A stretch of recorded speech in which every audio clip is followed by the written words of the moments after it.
at mybraybotanicals.com. And guess what, Liberty Beat listeners? Right now, you can save 10% off your purchase by using promo code SNLS at checkout. This is the latest edition of the Liberty Beat, online at snls.news and libertybeat.news. I'm Mick Murrow reporting. Your news now continues. Documents reveal the Saudi-backed government in Yemen granted citizenship to Charlie Hebdo attacker Peter Sharif. Sharif is just one of the dozens of foreigners, mostly former al-Qaeda and ISIS fighters, who have been granted Yemeni citizenship by the coalition-allied Yemeni Passport Authority, under pressure from high-ranking leaders in Saudi Arabia and the United Arab Emirates. That word comes in a report from Mint Press News, with that outlet able to obtain copies of dozens of confidential documents relating to foreigners of different nationalities who have been granted Yemeni citizenship, including Europeans like the 36-year-old French citizen Sharif, who is accused of terrorism, as well as other extremists from the ranks of al-Qaeda and ISIS. According to one of the documents, Sharif, who is accused of helping to organize the terrorist shooting at the Paris headquarters of Charlie Hebdo magazine in 2015, received an official Yemeni identity under the name of Mohammed Ba Mazma from the Riyadh-allied Yemeni government in Aden.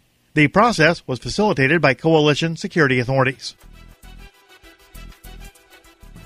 According to Agriculture Secretary Sonny Perdue, there may be as many as 1 million calves lost in Nebraska due to the catastrophic flooding that has hit the state. Activist Post reports that it's not a rumor, it's not an exaggeration, and it's not based on any sort of speculation. The figure comes directly from the top agriculture official in the entire country, and it means that the economic toll from the recent floods is far greater than most had anticipated. As the months move forward, consumers will start to notice food prices steadily increase.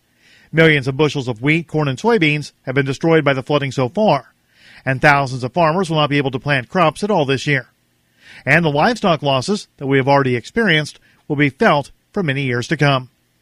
The price of beef, which is currently low, is expected to soar. Support for the Liberty Beat comes from the Conscious Resistance Network, featuring videos, news reports, and articles from a spiritual anarchist perspective.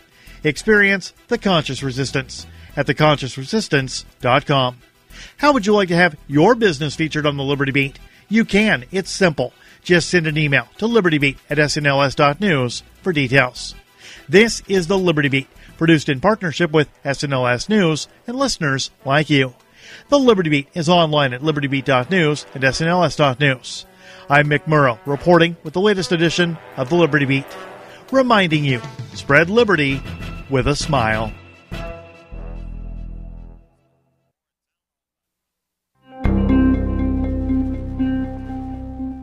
Shortly after Seattle area consulting firm Brink and Tiller received a resume from Corey Wilhelm, a college graduate with a Bachelor's of Arts degree in communications, Human Resources Director Robert Bradshaw immediately fast-tracked Wilhelm's application and spoke with The Onion about this exceptional candidate. Well, the second I saw Corey's resume, I knew I had to send it straight up to our CEO.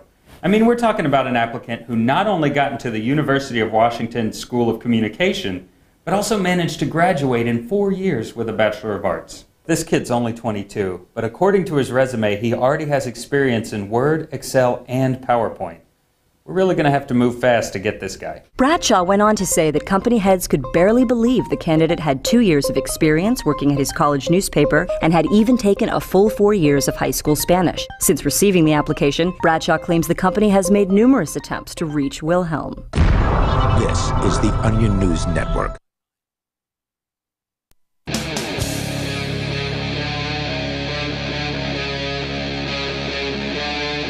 Free Talk Live.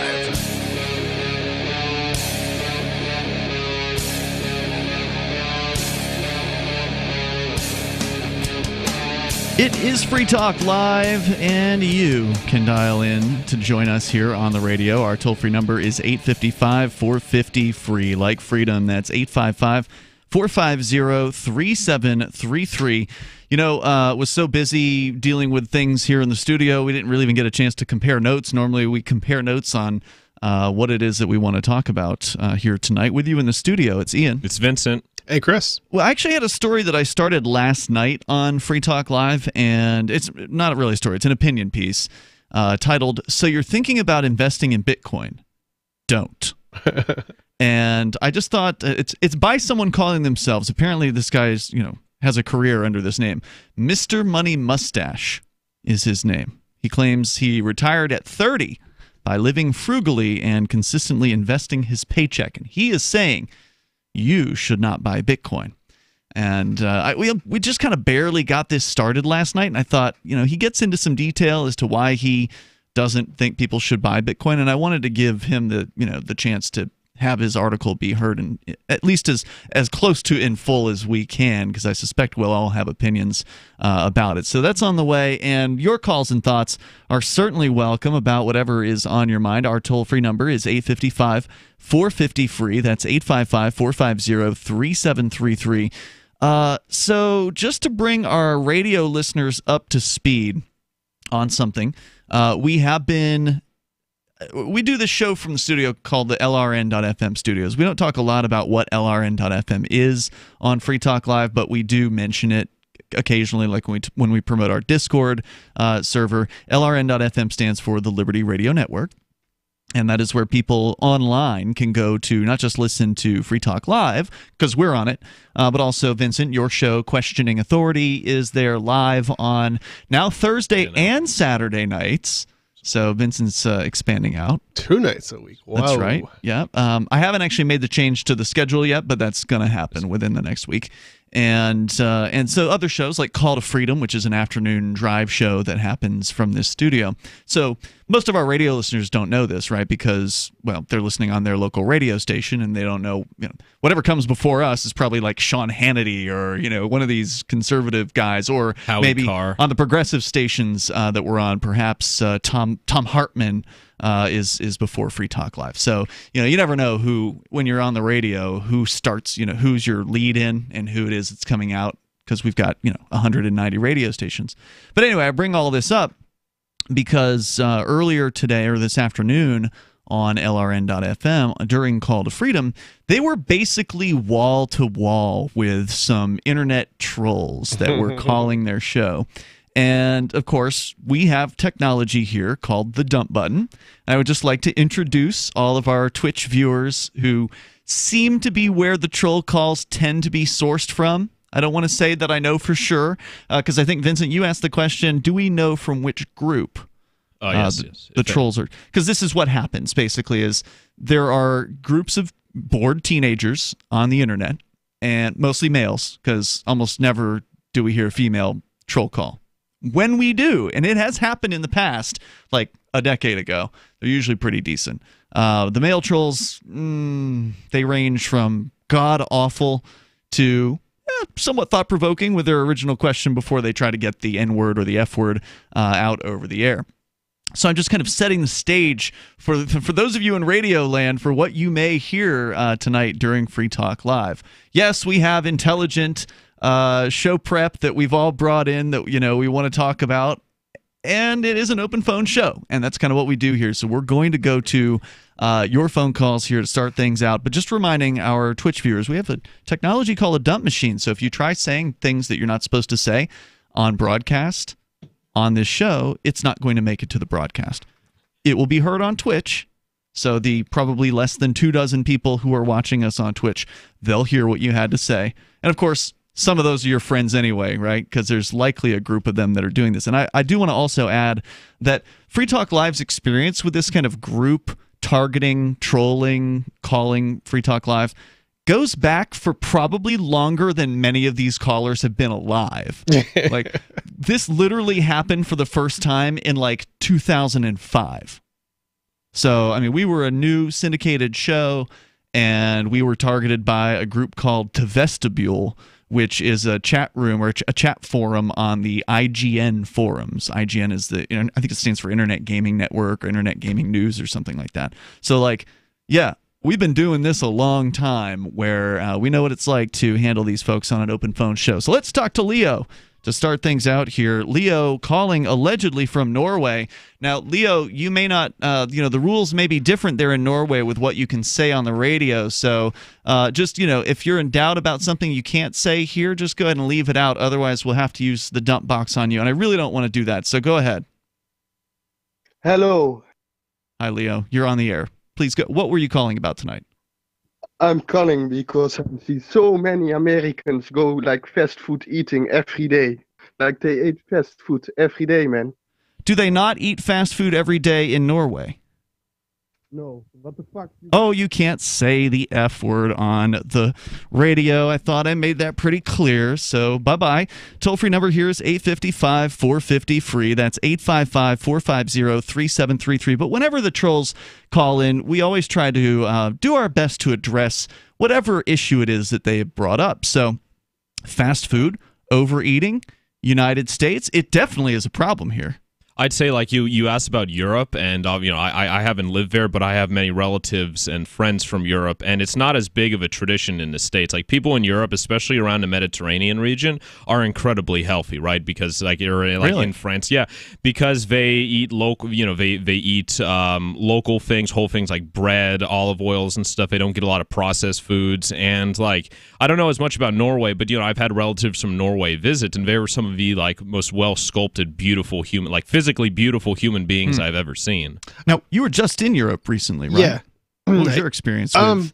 I don't know. I don't know if you can. I think my experience is probably not going to necessarily be what other people who actually live there is like. Sure. I mean, you probably went, from the airport to the hotel. I mean, you were I there ate for a nothing convention. but fast food. Sure. No, I'm not asking about what. Let me clarify. I'm not asking about what you ate while I was there. I'm asking about what you saw. Like, did you see a bunch of overweight, obese people walking through the streets? No. And in fact, I would say that I don't know how somebody who's obese could survive in Europe. Really? Why? Just because. Oh wow. Do we really have to? Are we even allowed to talk about? You can't say the F word. You can't say. I mean, what are you wondering about here? I think it's okay to say toilets. Of course, you can talk about it. You just So- what you can't do. Let me just interject Yeah. here. What you can't do on the radio is you can't pander to the lowest common denominator on the basis of talking about excretory functions. So if you want to talk about a toilet and bathroom etiquette or whatever, that's totally fine. If you want to actually talk about the excretion of the human body, you can't do that. I'm not going in there. any detail. Okay? No, it's just the bathrooms, the toilets. Okay, that's what they call them in Europe, I guess, and they're really, really tiny. You physically have to be small to get have into to be them. small. I'm not that big of a guy, Yeah. and if I'm having trouble, You had trouble. yeah. Wow. And depending on what cities, right? Since some of the cities have been around since Roman times, building isn't, they can't build as much compared to like the U.S. Some of the cities. So like places in Paris would be like you could live in London and Paris. You live in basically like a broom closet and pay €200 a month for it. So in the big cities, they have very small places. That's why in places like Italy, also for cultural reasons, but you have multiple generations of a family living together, grandparents, parents and children. Yeah, I've heard that's common over there. Yeah, I mean it is a cultural thing, but also because they just don't have as much space in the States to move out and branch out and go different places. Similar in Canada. Do you think it's also because they're not as wealthy because they don't they're taxed so heavily there that they all got to live together? I don't think Europeans understand how impoverished they are. And I would use that word. We can talk more about it. They make up for it in different places, right? We could talk about on the other side, but what we're taxed, like in Canada, what we're taxed for, what they're taxed for healthcare there, they don't have to pay on healthcare compared to the States where we pay all out of pocket. Our toll-free number here is 855-450-FREE. That's 855-450-3733. Also, you can call in through our on-air call-in lines on our Discord server at discord.lrn.fm. It's Free Talk Live. Did you know you can legally exit the U.S. federal income tax system? Well, it's true, and thousands of American nationals are doing it. The 16th Amendment and the Internal Revenue Code are legal, but only in a limited jurisdiction. This is the basis behind the voluntary nature of the income tax. Learn the exit strategy provided by Congress. Find out more by visiting weissparis.com and watch our numerous videos. That's WEISS Paris.com. Go to themorganreport.com and receive updates and insights you will not find anywhere else on the web. You will discover how to grow and protect your wealth under all market conditions. The free Morgan Report provides interviews, webinars, question and answer sessions, plus mind-blowing videos. As David Morgan says, let my passion create your wealth. Themorganreport.com. Themorganreport.com. There are basically two types of advertising, direct response and branding. Radio's great for direct response with its low cost to listener ratio, but audio can't be beat for branding, which is a longer term endeavor. You want to be the first thing that someone thinks of when they think about your product or service. If you have a local business that you want kept top of mind in your community, call the station. If you need national reach, Free Talk Live's got around 200 radio stations, millions of monthly listening sessions, can suit all budgets, and if we don't think we're right for you, we'll tell you. Email me, mark@freetalklive.com. Bitcoin.com is delighted to announce their latest partnership with the gift card specialists at eGifter. With many of the world's leading brands on their roster, it is now easier than ever to get the gift cards of your favorite brands with Bitcoin Cash. To get started, just follow these simple steps. Visit giftcards.bitcoin.com, pick the gift card you want, follow the instructions on your screen, and make your payment using your Bitcoin Cash wallet. Sit tight and your gift card will be delivered to you as soon as it's ready. That's giftcards.bitcoin.com. Hi, I'm Derek J. To me, an activist's calling is to actively work to advance a cause. The cause for which I work is personal freedom. I believe my life is best when I engage in voluntary interactions and self-government. I reject the idea that anyone else has a higher claim to my life or my body than I do. I see people who call themselves the government as a threat to my personal freedom. I realize you may feel differently, but my relationship with the people who call themselves the government is completely involuntary. If Starbucks used some of its money to drop bombs, I wouldn't shop there. So why would I support the American empire? The empire does not require my consent. Derek J's Victimless Crime Spree. Watch it for free and order the Director's Cut DVD at victimlesscrimespree.com. That's victimlesscrimespree.com.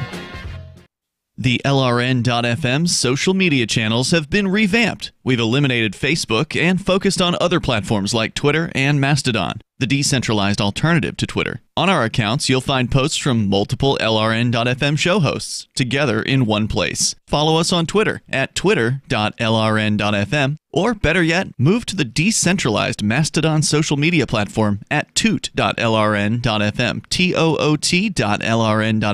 I think you'll like it. What do you shop for that you could otherwise buy at Amazon? Pretty much everything, right? Amazon has competitive pricing and they deliver, and that's a big plus. If you could plan ahead in your shopping, would you be interested in saving up to 33%? There's a catch. You have to do your shopping in Bitcoin. But imagine those savings. It's like a huge raise. All you have to do is go to saveitpurse.com. We've saved thousands, and you can too. Plan ahead and save. Saveitpurse.com. Join the LRN.FM Discord for live chat 24/7 at discord.lrn.fm. That's discord.lrn.fm.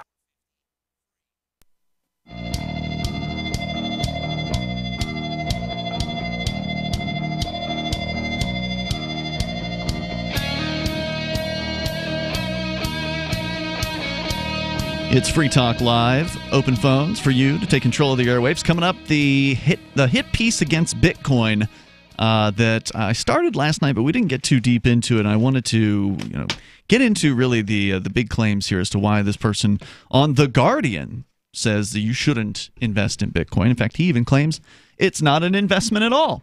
The toll-free number here is 855-450-FREE. We've got the Discord on-air call-in line rooms here tonight with you. It's Ian. It's Vincent. And Chris. Bitcoin.com, by the way, is your premier source for everything Bitcoin related, whether you're brand new to cryptocurrency and you just want to get started and learn the basics. They've got a great Bitcoin Academy there. There's also help on choosing a Bitcoin wallet, how to buy Bitcoin, and they'll show you where you can spend your Bitcoin. A fraction, I'm sure, of the places where you can spend it, because there's a lot of places worldwide that will accept Bitcoin. Learn more over at bitcoin.com, and you can also engage with their community on the Bitcoin forum and read the latest news headlines on their news site. It's bitcoin.com. As we continue, we'll take your calls and thoughts about what you want. Let's go first to someone calling themselves Goyim in Europe. Goyim, you're on Free Talk Live. Hello, guys. How are you doing Good. today? You're on the air. What's on your mind tonight? Well, someone said that Europe is impoverished or something. Who said Yeah, that was me. You didn't have a chance, Chris, to really explain what you were saying. You said, I think, that the Europeans don't realize how impoverished they are. Yeah. Can you elaborate on that? Yeah, I mean, basically, the prices in Europe are sky high, and they don't realize just how much they're paying for goods that, people outside of Europe, or people, especially like in the United States, in many places, not across the United States. There are certainly some places in the United States that have very high taxes as well, but the prices literally can be as much as double in Europe as they are in the United States. Now, you say this as somebody who sells products? My company sells products both in the United States and throughout the world, and I have an idea of what the difference in price. Not only have I traveled to Europe numerous times, and lived in the United States, but yeah, I mean, it's just absolutely insane. Well, is it because they have a VAT tax on nearly everything? That's part of it, but it's only part of it, because there's other taxes that ultimately get paid that increase the cost of goods, and it's not advertised as separately. So. Sorry, the toll-free number here is 855-450-FREE. We're talking about differences in Europe as far as how drastic the price differentials can be between here and there. And again, Chris Wade is with us from thinkpenguin.com. That's where you can go and order all kinds of privacy-oriented computer hardware, laptops, and other interesting pieces of hardware that can help you. Like I think there's even a VPN router that you guys sell over there. Yeah, it's you great. Back? All right, cool. I don't know if I'm back.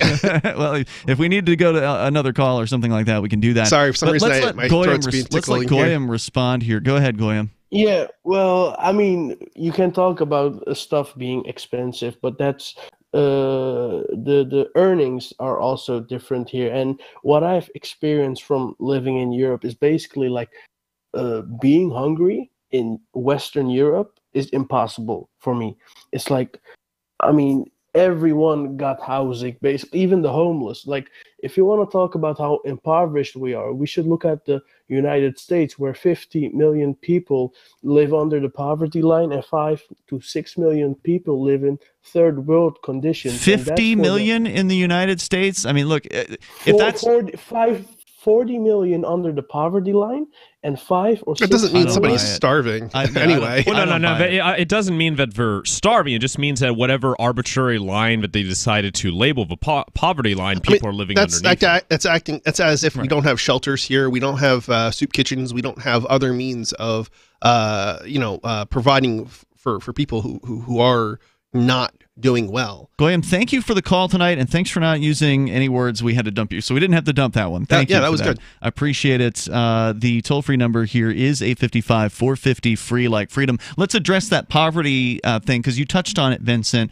Somebody made an arbitrary decision that this is poverty in the United States. And of course, poverty in the United States isn't the same as poverty in, say, North Africa or Central Africa or, something like that. There's a lot of places in the world where being impoverished actually does mean you go hungry. Yeah, but in the United States, it's way different in the sense that we have more freedom to move around in the United States. So somebody who's impoverished in the United States often is impoverished under acts of which they're in control of. Sure. So if you live in a place where the cost of living is super high and there's no jobs, well, you really only have yourself to blame. It's not like in at least some smaller countries where you can't really move around, and the excuse that you can't leave is BS. I mean, there's homeless people who have nothing to their name. They can pick up and they can hitch a ride and they can get out of a place. So I understand that it's not easy, especially if you've got like a family or a career or whatever. But if, like you said, the person's jobless, then there's no real reason why you couldn't just pick up in the United States and move to some other place. I have census.gov here, since people talked about the numbers, and it says in 2017 there were 39.7 million people in poverty, not statistically different from the number in poverty in 2016. So 39.7, so roughly 40 million people in poverty, it says. So just over 10% of the population is what they're saying. It says the official poverty rate in 2017 was 12.3%, down 0.4 percentage points from 12.7% in 2016. And does it does it define what poverty means? Because again, a poor person in the United States has access to air conditioning, heating, multiple phones, television sets, all kinds of things. Ice, all kinds of things. Humorously, you're talking about things they can't even afford in Europe. In many places. Maybe the case. In other places in Europe, you get taxed on, like, in the UK, for instance, although I know they're supposed to be leaving Europe, but the UK, there's like a TV tax. There is. Yeah. And there's even like trucks that drive around with radar or something in them, some sort of RF detecting equipment that will suss out whether or not you're actually operating a television inside your home. Some sort of creepy Orwellian thing that you only would imagine would happen in the movies. Is super Orwellian. Yeah. CCTV cameras all everywhere. over the place. Oh, yeah. Right. More cameras, I think, than population. Is that still the case? And since you asked, it's a federalsafetynet.com. The definition for poverty here in the United States is an individual with income less than $31 per day, or a family of 4 with income less than $63 per day. And there's many, and according to the federal census, how they define poverty, there's many different factors that gets put into it. So it's like a total calculation. You can't just say one thing about it. There was another story that we covered, I think, within the last week. I think Mark brought this one in, looking at global poverty basically over the last couple hundred years and seeing how it's being, in the poorest places in the world, poverty is being eradicated by the marketplace. And like within just the last 25 years, there's been significant reductions. Now, that's been as a result of economic improvements, not because of increased welfare. So no, I said the marketplace, right? Yeah. Okay, fair enough. Right. Welfare does not reduce poverty. That just right, moves, exactly. that just moves money around. But and that's the point that I was trying to make. Yeah, but the marketplace, allowing people, the freer the market is, the more people can generate wealth for themselves and their families, and do the things that they feel called to do, and hopefully make some money at it. There's more coming up here in moments. 855 450 free. If you want to join us, this is Free Talk Live. Many people believe they don't control their own destiny. Let them continue just getting by while you make the choice to do something about your future. Imagine working from home, earning the income you deserve. Just visit startlivingyoung.com and click on the Be Your Own Boss tab. Discover Juness, a state-of-the-art global health company with over $1 billion a year in sales. They'll provide all the tools you need to succeed. Visit startlivingyoung.com today and click on the Be Your Own Boss tab. Your destiny awaits at startlivingyoung.com. Hunters, anglers, campers, and survivalists. Get back to nature. Expand your horizons with the highest quality, most versatile, unique slingshots and sling bows on the market at slingbow.com. Slingbow products are compact and models start from just $17.98. They're perfect for your bug-out bag or storing in your vehicle. Give yourself and your loved ones the excitement and tradition of Slingbow, a new frontier in archery and truly modern twist on this primitive survival tool. Feel the thrill only at slingbow.com. On Free Talk Live, we're bringing people to the ideas of liberty every day. From wrestling superstars like Glenn Jacobs. You guys really are having an impact, I believe. Like I said, a lot of where I am now is due to listening to Free Talk Live. You changed my mind on some very important issues years ago. To random people tuning in on the radio. I was kind of stuck in the left-right paradigm. I heard your show by chance on a Saturday night. From there, I went on, joined the Free State Project, and become an amplifier. So, I mean, that's really the reason why I amp is because I know that if it wasn't for you guys being on as many stations as you are, I never would have found the ideas of liberty. Your amp will directly change more lives by getting Free Talk Live in front of people looking for talk radio online and on the air. When you amp Free Talk Live, you get perks like access to the AMP-only Facebook group and AMP podcast. Visit amp.freetalklive.com. Looking for a great real estate investment? Consider New Hampshire, which is ground zero for the Liberty Movement. Your first call should be to Mark Worden from Porcupine Real Estate. He's more than just a real estate agent. He's your New Hampshire concierge. Where are the best places to live? Do you want farm, city, the burbs, or forest? Do you want a duplex or multifamily building so that renters pay your mortgage? There are homes in all price ranges in New Hampshire, and Mark can help with financing too. Invest in liberty and property. Mark Worden can help. PorcupineRealestate.com. Did you know we've taken our LRN.FM telephone listen line to a new level with the LRN.FM audio on demand line? Now you can call 712-770-8447 anytime and listen to LRN.FM's live feed. And you can listen to a bunch of our original shows on demand. Long distance fees may apply. Just dial 712-770-8447 and choose from the menu. 712-770-8447. The Free State Project has reached its goal of 20,000 liberty lovers who've pledged to move to New Hampshire and get active to achieve liberty in our lifetime. Perhaps you're trying to figure out what part of New Hampshire should be your destination. If so, consider Keene. You'll find more than 150 reasons to move to Keene at move.freekeene.com. Keene is famous for its historic, publicity-generating activism, as well as being the liberty media capital of the world. It's home to freekeene.com, New Hampshire's destination for liberty activism, news, and opinion. For years, we've been compiling over 150 reasons to move to Keene at move.freekeene.com, where you'll learn about some of what's happening here and what makes Keene a great place to live. If you love liberty, you'll probably enjoy anywhere you end up in the Shire. But do your due diligence first. Please visit move.freekeene.com for the full list of over 150 reasons to move to Keene. That's move.freekeene.com. You're listening to the best liberty-oriented audio streamed around the clock, on the air and online. This is the Liberty Radio Network at LRN.FM.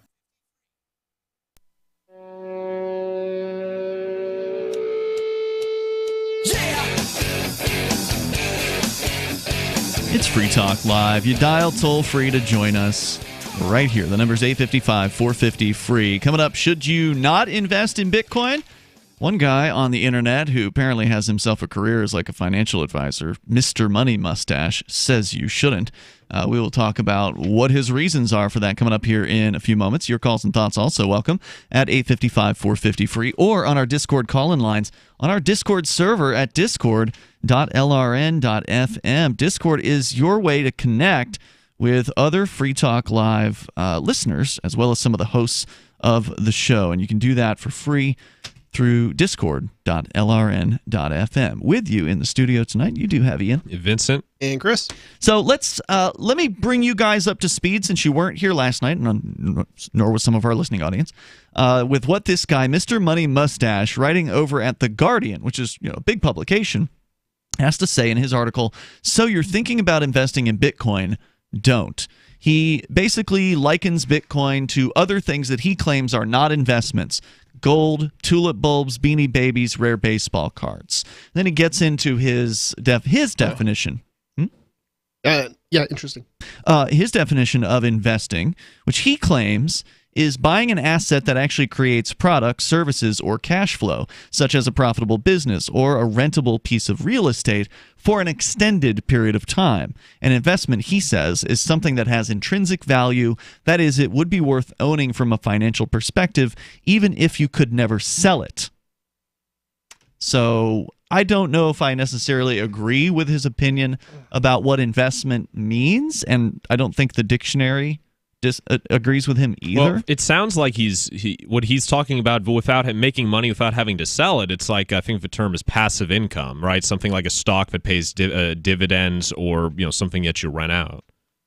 So the first definition of investment at dictionary.com is the investing of money or capital in order to gain profitable returns as interest, income, or appreciation in value.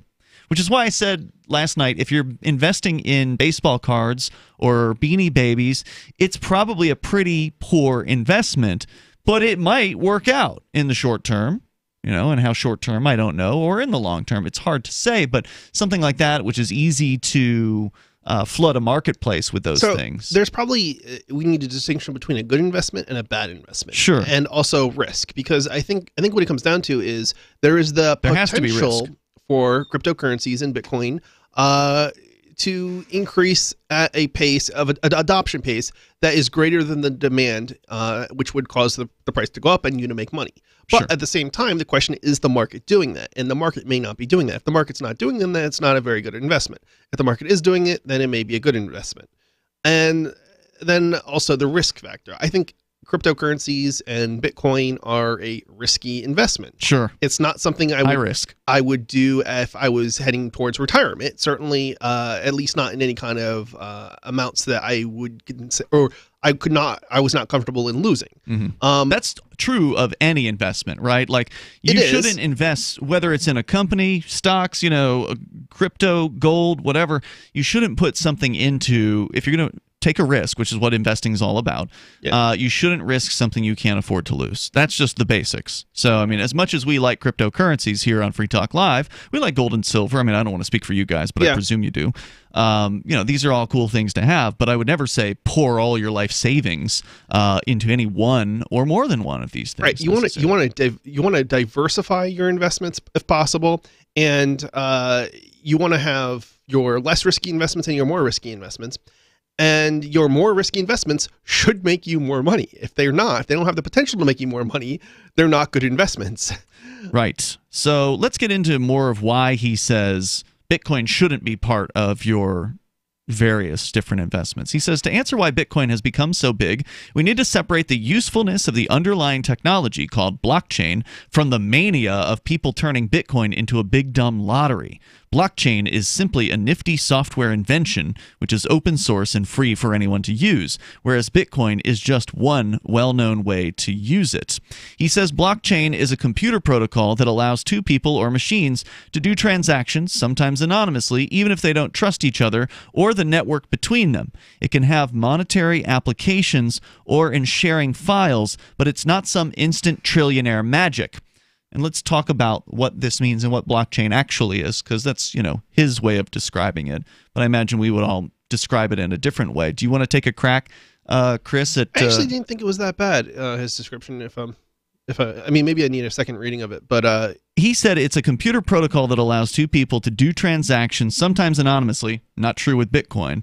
It could be true, but I mean, I think at kind of a dumb level, it's sort of okay. You can give them a pass on that, sure. Even if they don't trust each other or the network between them. Well, part of the reason why blockchain is a trustworthy method of transacting is because even though you don't know who's between you and the other person, you do have trust that your Bitcoin is going to get to where, you've ordered it to go because of the solid network of thousands of people.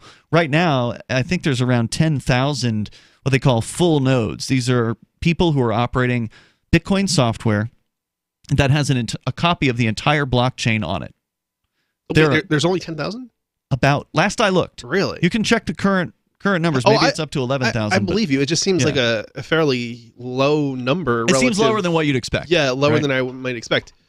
I think that, I don't know what the numbers are for the other cryptos out there. I know that Zencash surpassed Bitcoin a while back, or what is now known as Horizon, and I think they had gotten up to like 16 or 18,000. The last I looked, it's been several months since I've looked at those. But yeah, I don't think any crypto's got more than 20,000 full nodes backing it up. Really? But still, those things are distributed all across the planet. Right. And they're all running open source software. And he does touch on it being open source. They're all running open source software that can be trusted because programmers like you, Chris, have the ability to go in and audit the code and make sure that it's on the up and up, that there's not like some back door in it or whatever. So he says you don't have to trust the network. Well, I mean, you do kind of have to trust the network unless you've audited it yourself. Yeah, I mean, right?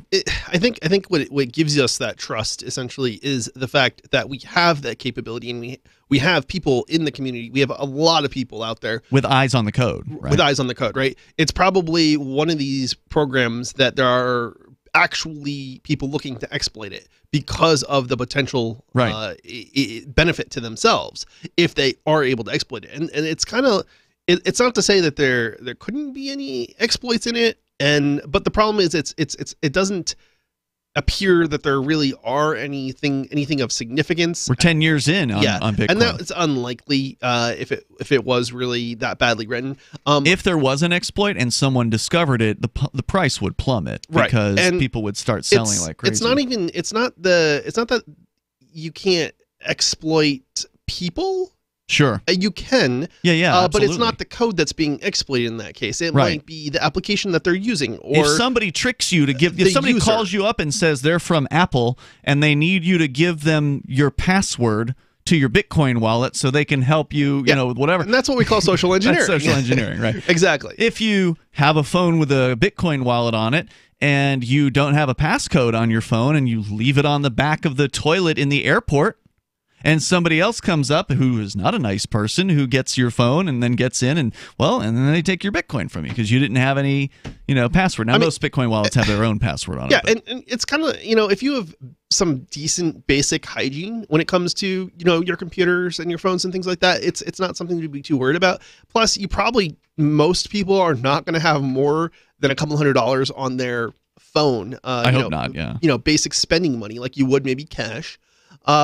And if you treat it like cash, I don't think there's a whole heck of a lot of risk. I mean, you're not going to leave your wallet, sitting on hopefully you don't leave your wallet sitting on a counter or on the toilet and then walk away in like an airport or something like that. Right. I mean, you just got to do basically the same thing for your. Well, the difference is, of course, your wallet may be safely stored in a pocket or a purse or something like that. Whereas the phone, many people just have that constantly in their hand, so it's probably more likely that they're going to leave a phone in a bathroom stall than they would their wallet, right? Because they don't have their wallet out pawing through it while they're in the bathroom. But nonetheless, security is certainly a responsibility when it comes to whatever wallet we're talking about. But you're probably going to lose more money on that phone than you will that you're holding on the phone itself. More coming up here. This is Free Talk Live.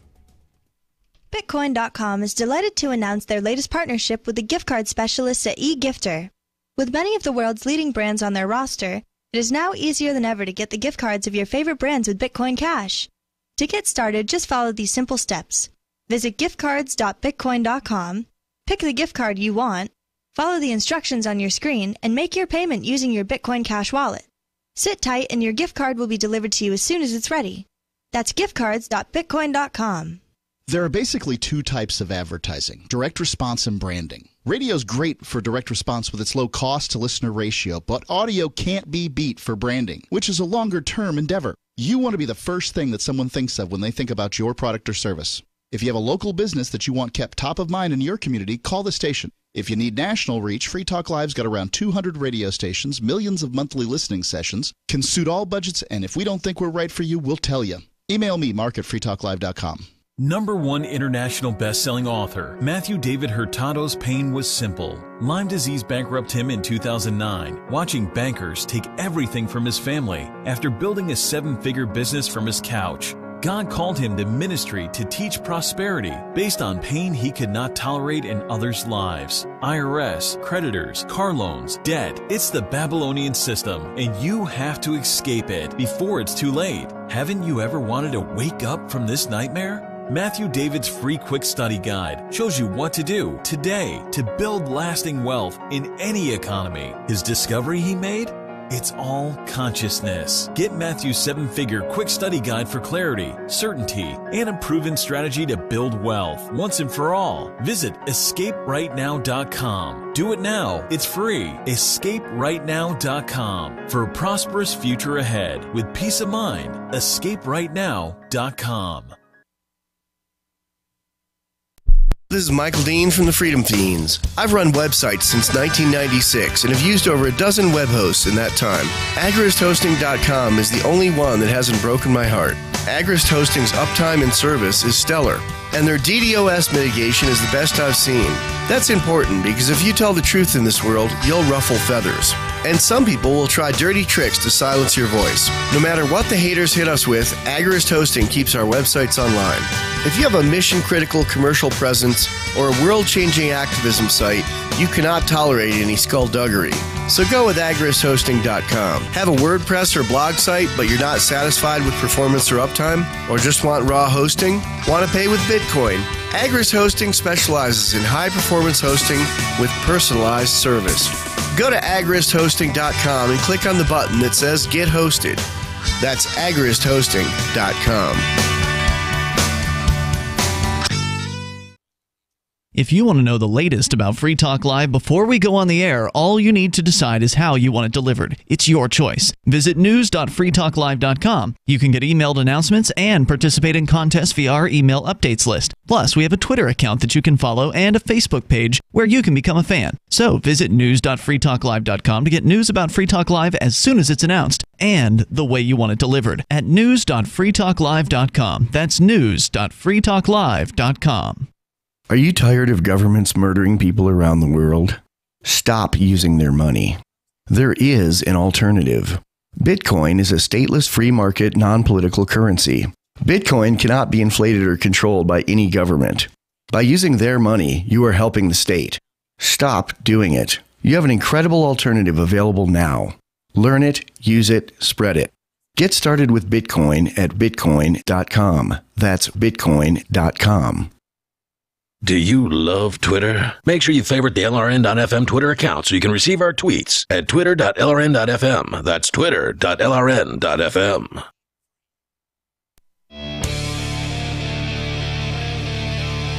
It's Free Talk Live. Dial on in, toll free, bring up what you want. Our number is 855-450-FREE. We're going through a hit piece here by The Guardian's Mr. Money Mustache, or at least someone writing for The Guardian. And he is not a fan of Bitcoin. We're going to continue his explanation as to why, and we will do our best to answer the objections, because I think I can speak for all three of us. We're all fans of cryptocurrency here in the studio tonight. So if you want to join us, if you got a question, feel free to jump in here. Our toll-free number is 855-450-FREE, or you can bring up whatever you want. Also, we've got the Discord on-air call-in line rooms over at discord.lrn.fm. And speaking of cryptocurrency, if you have a retail business and you would like to accept Bitcoin and other cryptocurrencies at your point of sale, it's so easy to do. Like, it's way easier than you probably think that it is. Even if you're completely new to cryptocurrency, go to helpmetakebitcoin.com. The folks over at AnyPay are going to walk you through the steps of setting up your own crypto wallet and then plugging your wallet info into the back end over at AnyPay and loading up their app on your point-of-sale device. That's it. I mean, we're talking about 10, 15 minutes to go through the whole rigmarole, and that's not even the right word to use. It's just so easy. It's username, password. You're into AnyPay. You put in your wallet addresses as your destinations in the back end, and then you load the app on whether it's your iOS or Android device. There's an app for both of them, so it's that easy. Go to helpmetakebitcoin.com and get set up. As we go to Donald, listening in New Jersey, apparently to WPGG. Donald, where are you calling from in Jersey?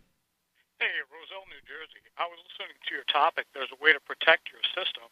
You can get a Norton 400 system. You're super low level. I can barely hear you. I'm going to ask my board op to turn you up just a little bit because it's really hard to make you out. Go ahead. I was listening to your topic. There's a way to protect your system. You can get a Norton 400 system. There's a site on it, Danielle Sattel, S-I-T. Oh, you know what? We've asked you to stop calling and plugging yourself, so we're just going to hit the dump button. That way no one can hear what it is that you said that you wanted to plug there. So the toll-free number here is 855-450-FREE. You know, we haven't had to ban too many people from calling Free Talk Live over the years, but there are two of them well, I think there's two of them that are currently banned, and that's one of them. Was Dave from New York the other? And had he not said had he not plugged his YouTube channel or whatever it was, then I would have let him go, just to see what he had to say.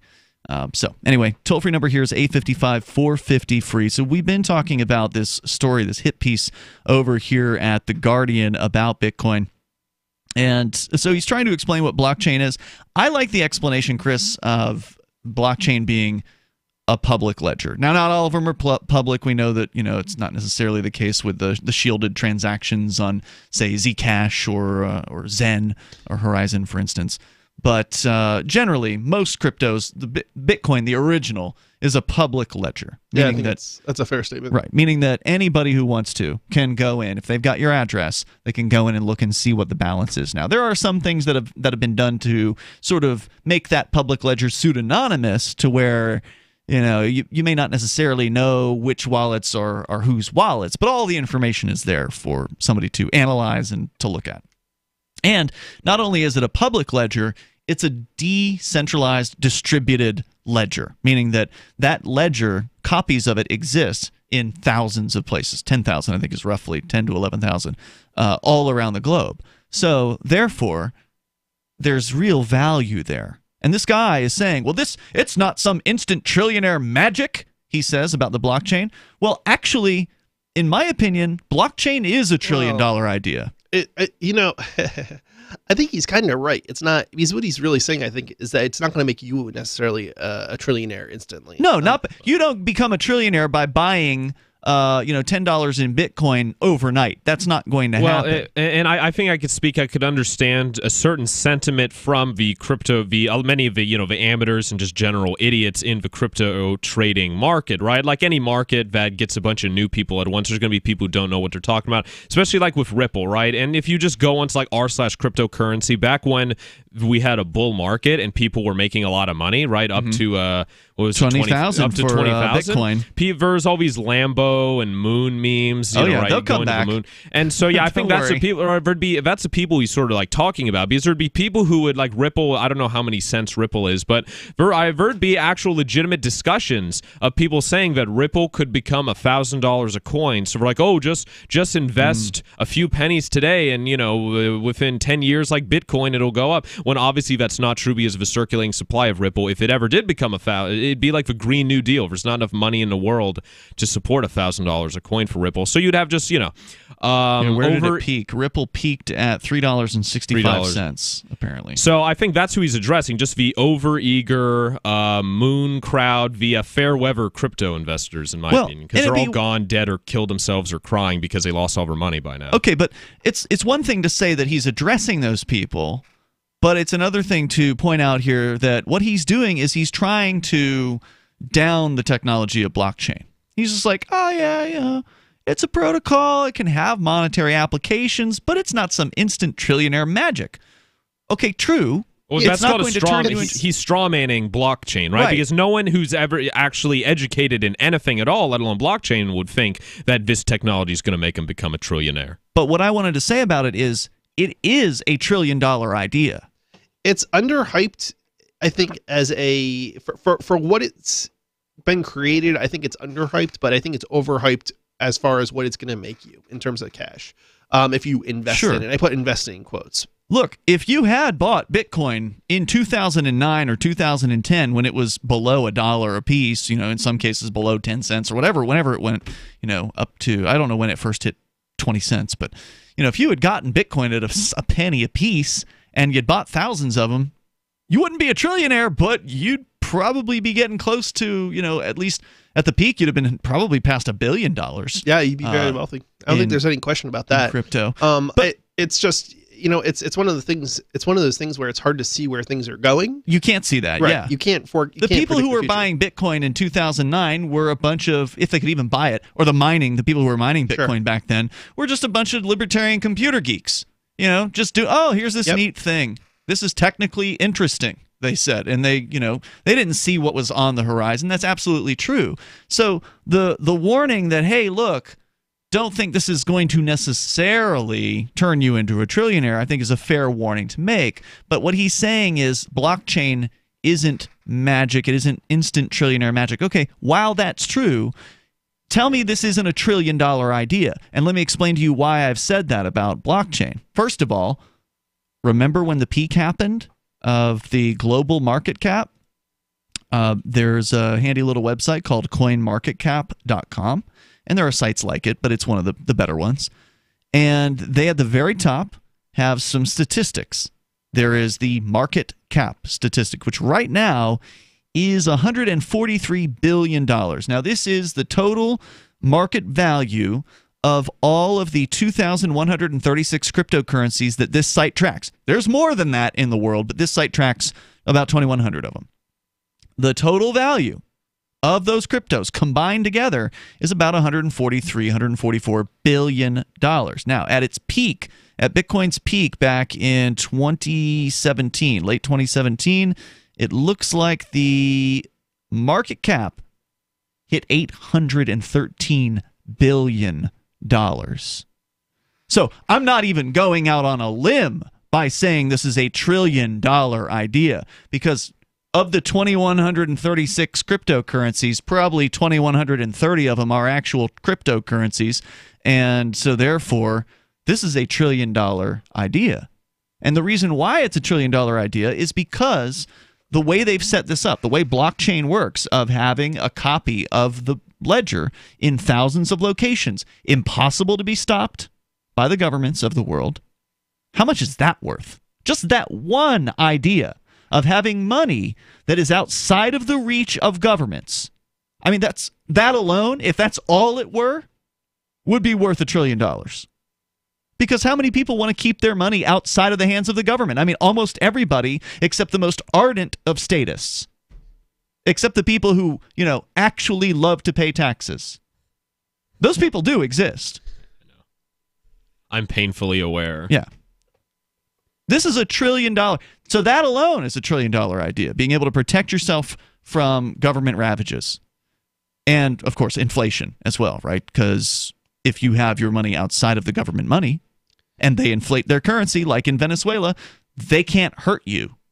So this is huge. This is way more than $1 trillion idea. If it can reach $1 trillion, think about this, Chris. If it can reach $1 trillion in value, and it almost did, $800-something billion in late 2017, at this early stage in the game, we're a decade into Bitcoin. Okay, so I think there's a lot of potential. Toll-free number here, but again, don't invest what you can't afford to lose. And so we'll get into more of his objections, because he's not done yet here, this guy, Mr. Money Mustache, on why he says you shouldn't invest in Bitcoin. He says it's not even an investment. It's Free Talk Live, 855-450-FREE.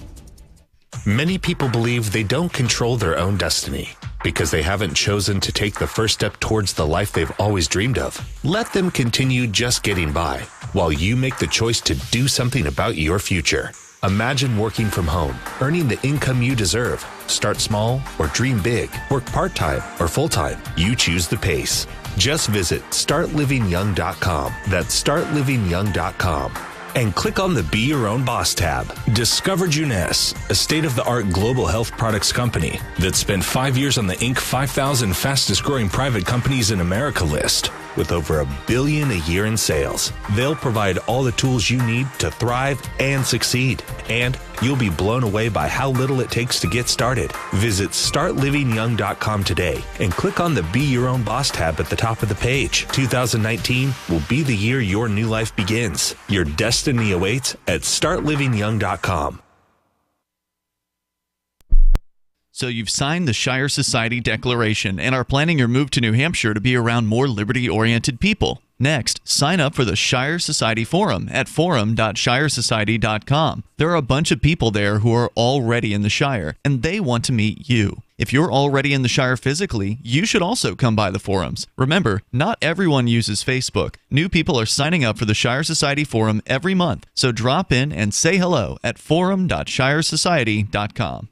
Some of you asked, and now we've delivered. LRN.FM's live Keene, New Hampshire studio shows are now streamed in HD on Twitch. Visit our channel at twitch.lrn.fm and give it a follow. If you have Amazon Prime, you get one free subscription on Twitch. If you use it on our channel, Twitch will give LRN.FM a monthly piece of your Prime subscription cost. So please watch, follow, share, and subscribe to twitch.lrn.fm. That's twitch.lrn.fm. You're listening to the live edition of Free Talk Live. Hour number 2 is next, after the news, here on the Liberty Radio Network at LRN.FM. This is the Liberty Beat, your source for Liberty news and activist updates. Produced in partnership with SNLS News and listeners like you. Online at libertybeat.news and snls.news. I'm Mick Murrow with your weekend edition of the Liberty Beat for the week ending March 29th, 2019. Gold is trading around $1,296, silver at $15.10, and Bitcoin is trading around $4,081. Today's prices are brought to you by InnoScale. Take off with Managed Cloud. Looking for a safe, secure way to store your important files online? Let InnoScale handle it for you. Their high-availability cloud servers are the perfect solution for clients needing one or more secure, scalable servers with built-in hardware failover protection. For details, see them online at innoscale.net. In the news, Brian McCormick is the executive director of the Columbia County Sanctuary Movement, which has led him on a journey of learning immigration law.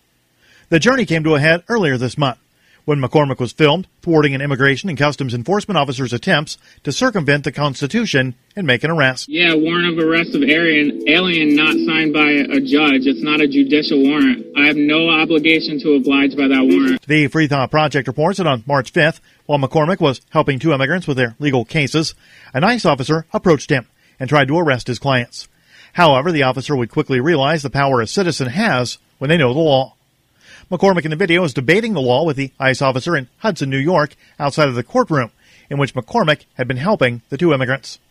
The officer tries to say he has a lawful warrant to arrest the two individuals in McCormick's vehicle. McCormick proceeded to school the officer in constitutional law and noted that the warrant the officer had was administrative and not signed by a judge, meaning it was not constitutionally legal to enforce. The ICE officer left the scene without making an arrest. The Liberty Beat is sponsored in part by Bray Botanicals, high-quality kratom and CBD at reasonable prices, with excellent customer service. Bray Botanicals is activist-owned and mission-driven, fighting for your right to consume plant-based medicine and natural remedies. Find out more at mybraybotanicals.com. And Liberty Beat listeners right now can save 10% on your purchase by using promo code SNLS at checkout. This is the weekend edition of the Liberty Beat, produced in partnership with SNLS News and listeners like you. The Liberty Beat is online at libertybeat.news and snls.news. Your news now continues. U.S. President Donald Trump's Energy Secretary, Rick Perry, has secretly approved the sale of nuclear power technology and assistance to Saudi Arabia. That comes in a report revealed this week by Reuters. Mid-Press News reports that Saudi Arabia is reportedly attempting to construct at least 2 nuclear power plants as part of its effort to diversify its energy sector and its economy as a whole. As part of the plan, it's accepted bids from Russia, South Korea, and the U.S. for the lucrative contract. Perry's approval is known as a Part 810 authorization, which allows energy companies to begin the process of planning and starting preliminary work in anticipation of the closing of a formal deal in the future. While the Saudi proposals are presented as civilian and do not mention nuclear weaponry, U.S. approval and sale of nuclear technology has been seen by many as a prelude to the development of a Saudi nuclear weapon, which could potentially spark a nuclear arms race in the region. Juan Guaido, the self-proclaimed interim president of Venezuela, who is supported by the United States government, recently announced coming tactical actions that will be taken by supporters starting April 6th as part of Operation Freedom, an alleged grassroots effort to overthrow Venezuelan President Nicolas Maduro. Mid-Press News reports the operation, according to Guaido, will be led by Freedom and Aid committees that in turn create freedom cells throughout the country. Cells that will spring to action when Guaido gives the signal on April 6th and launch large-scale community protests. Guaido's stated plan involves the Venezuelan military then taking his side, but his insistence that all options are still on the table reveals his impatience with the military, which has continued to stay loyal to Maduro through Guaido's interim presidency. Support for the Liberty Beat comes from the Conscious Resistance Network, featuring videos, news reports, and articles from a spiritual anarchist perspective. Experience the Conscious Resistance at theconsciousresistance.com. How would you like to have your business featured on the Liberty Beat?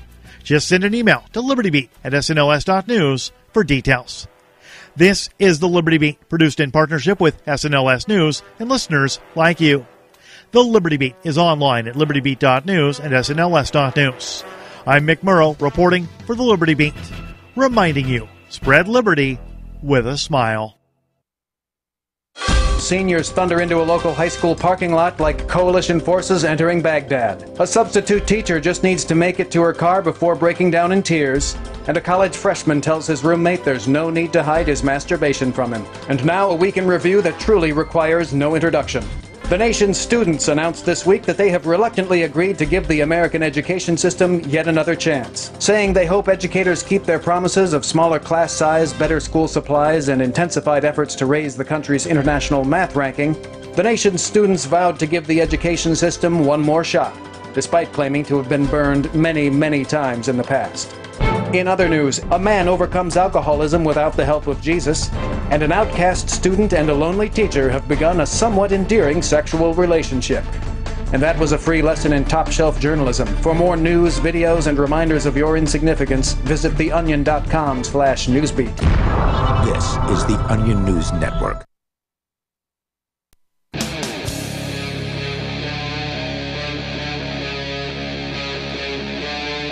Free Talk Live. It is Free Talk Live, and you can join us here in the studio. Our toll-free number is 855-450-FREE, like freedom. That's 855-450-3733. We're focusing on the hit piece that appeared recently in The Guardian, which is, a respected news source. They turned to someone calling themselves Mr. Money Mustache to write an editorial piece about why they say, or Mr. Money Mustache says, so you're thinking about investing in Bitcoin? Don't. And so we've been kind of responding from our perspectives here, and we're not all the same person, but we do all, I think, in the studio really love cryptocurrency. And we want to see it be successful. And I think the reason why it is as successful as it has been, as I pointed out in late 2017. I think it has been successful. I think to say we want to see it be successful is kind of misleading. To continue. Because it's, continue that would be more accurate. Right, because, nothing lasts forever. Someday, cryptocurrency is probably going to be a thing of the past. Whatever replaces it. Every currency that's ever existed, has pretty much failed at some point. Yeah, Bitcoin is mineable through, 2140 or something like that. That doesn't mean it'll be over after that, but if it hasn't been replaced by then, I'd be shocked. Yeah, me too. Right? So, anyway, we're talking about this. It's Ian, Vincent, and Chris in the studio here. This guy's got some objections, and we're not going to recap what we've already been through in the first hour, but essentially he's saying Bitcoin isn't an investment. He doesn't believe. I think the definition of investment is, says that it is, but regardless, as we pointed out before, don't invest what you can't afford to lose. It is risky. That is certainly the case. And then he gets into what his definition of blockchain is, and we were kind of doing our definition of blockchain right when we went to the news there. And blockchain is a decentralized public ledger that is distributed into thousands, in the case of Bitcoin, 10,000 approximately locations around the globe. That means it's impervious to takedown. Unless an EMP goes off and we never have power again, your Bitcoin's going to be there because it exists on multiple hard drives, on multiple computers, thousands of them across the globe. Interestingly, even if there was an EMP and electronics failed, it probably wouldn't take down Bitcoin. No, it wouldn't. But if power never came back, it wouldn't do you any good. Well, that's true, but the Bitcoin still would potentially exist.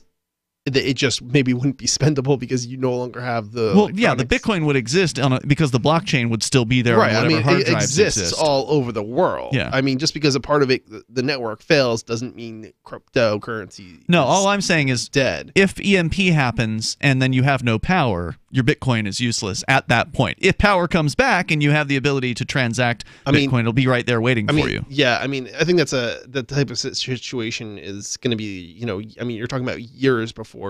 The government, it's probably going to be about 10 years before your normal life would resume if an EMP went off. Well, just to give people an idea. So 10 years. Figure if an EMP went off, there's basically no electricity for at least a year minimally. Well, not in this country. I read there's these studies or predictions that if an EMP went off within 9 months, probably I think even a year, 9 out of every 10 people in the country will be dead either due to starvation. Oh, they'll be health murdering issues, each other. Just exactly, murders, looting, Think of how crazy Mad it. Max. I mean, it started to get a little crazy down in Venezuela when they lost power for several days. If people are out of power, and then you've got in the Northeast, for instance, you can't go out of power for too long during the wintertime, and you're going to be dead. You run out of power, or I'm sorry, if your electricity goes in many places. It also means your furnace goes, even though your furnace might be on oil. Mm-hmm. You need to have electricity going in order to. My understanding is in order for it to keep going. That's probably true as well. It also has to have electricity. Yeah. So now it maybe will keep going for a while, but then it will stop or something. And don't forget down south, when people lose power down there, they die from overheating. The older folks don't get enough water; they're just too old. And in power outages in the south during the summertime, you got dead bodies simply because their air conditioner went out. Yeah, their air conditioner went out. So we can talk about an EMP, but let's continue on here with this guy's story. So he says, here's a real world comparison for blockchain and Bitcoin. Take this example from blogger Unassuming Banker. yet another nameless financial blogger. Quote, if they really if they had something interesting to say, or if we should believe them, I think they'd put the real name on there. You can find out this guy's real name. It's not. He doesn't go by it. Anyway, here's the supposed comparison from the real world. Imagine that someone had found a cure for cancer and posted the step-by-step instructions on how to make it online, freely available for anyone to use. Now imagine that same person also created a product called Cancer Pill, using their own instructions, trademarked it, and started selling it to the highest bidders. I think we can all agree a cure for cancer is immensely valuable to society. Blockchain may or may not be. We will have to see. However, how much is a cancer pill worth? What? So you didn't follow? Wouldn't it be the reverse? Wouldn't you patent the cure, not the pill that gives you cancer or something? Well, first of all, it's a bad analogy, number one, because it seems like it's very flawed. Bitcoin is not trademarked, so that's one of the things that's one of the flaws. The cancer pill that you made might be trademarked, but Bitcoin is not. It's open source. Anybody can copy it. Anybody can, submit modifications to. Right, and just because you copy doesn't mean it has any value. Correct. So, yeah. I think that's the point he's trying to make here with this bad analogy, is that this person who invented the cancer pill, that's the blockchain. That's what they're saying. They're saying that's the blockchain. They're saying Bitcoin is just one application of the idea of blockchain. And since that application can be used in thousands of ways, as we've seen, there are thousands of cryptos, Bitcoin isn't worth anything because there's all these other cryptos, because blockchain's a public idea. That's what he's arguing. No, I think that's misleading. It's sort of like saying, I think that would be sort of like saying, well, would it be like, maybe it's like saying, just because there's Visa, MasterCard's not worth anything, right? Like there can be, or just because the US dollar is, because there's the US dollar, the Canadian dollar is not worth anything. That's one way that you could interpret this, I think. But what he's saying is, because you can take the Bitcoin source code and you can spit out Chriscoin, tomorrow night. But certainly means Bitcoin isn't inherently worth anything, is what they're trying to say. Right, but why we have the same thing with currency, with hard currencies, right? There's other countries with other currencies. Mm-hmm. Why would it be any different with a cryptocurrency? There's lots of different currencies, hard currencies, by governments that the governments create, and these other currencies are worth something, generally speaking. That's true. Maybe they're not worth the same thing as the US dollar, but sometimes they're sort of worth more. So both of those examples beg the same question, which is to say, why is the US dollar worth more than the other currencies, and why is Bitcoin? If it's all open source. But is it worth more? Like, according to CoinMarketCap, Bitcoin is worth more than almost every other cryptocurrency out there. Certainly cumulatively, it's. I mean, nothing else is. They don't measure anything else for market dominance. It's always Bitcoin's market dominance. I mean, I guess if if the question is what can it buy you, I guess. Well, if it can't buy you anything, then it isn't worth anything. Right? Yeah. Okay. I'm just trying to figure out how to compare, because we can't compare like one US dollar versus one Canadian dollar. Well, we can. But you have to ask yourself why it is that one thing is worth more. And so the answer to this bad analogy as to why this is no good is because Bitcoin is worth more than the other cryptos because it was there first. Okay, so some of the other cryptos may have implemented other great ideas. Right. There's wider adoption. There's huge adoption, and the network effect that you get from that adoption, meaning it's easier to spend Bitcoin. It's easier to go on an exchange and exchange Bitcoin. Bitcoin is the crypto, like you said, that the dominance numbers are rated on, that every other crypto is compared to Bitcoin. Now, maybe it won't be like that forever. Maybe Bitcoin can't stay on top forever. I think we've said that here on Free Talk Live, is that we don't know when it's going to happen, but there's a chance Bitcoin may not be number one. Oh, it's already antiquated. There's already things like Ethereum and Quantum and all sorts of other coins that can actually do things and have programmable There's functions. Brilliant tech, but they don't have the network that Bitcoin does. And so it's got a head start. Now, whether it can keep that lead or it's going to, the gap's going to close and then something else is going to overtake it is a whole other question. But so he's just acting like, well, anybody can have a blockchain, so therefore Bitcoin's worth nothing. But that ignores reality. Bitcoin is worth something, and it's worth quite a bit. He just believes it's going to go down, and it might. There's no guarantee it's going to continue going up in value, and there's no guarantee it's going to be on the top forever. But cryptocurrency, whether or not you agree with Bitcoin being on top forever, Cryptocurrency, the idea of decentralized, distributed money that can't be stopped by governments or banks, that's way more than a $1 trillion idea. There's more coming up here of his critiques. 855-450-FREE. You can join us as well. It's Free Talk Live. She's such a beautiful little puppy. I mean, we walk around the block and neighbors always say, her hair is so beautiful. Healthy and shiny and glossy. DINOVITE.com.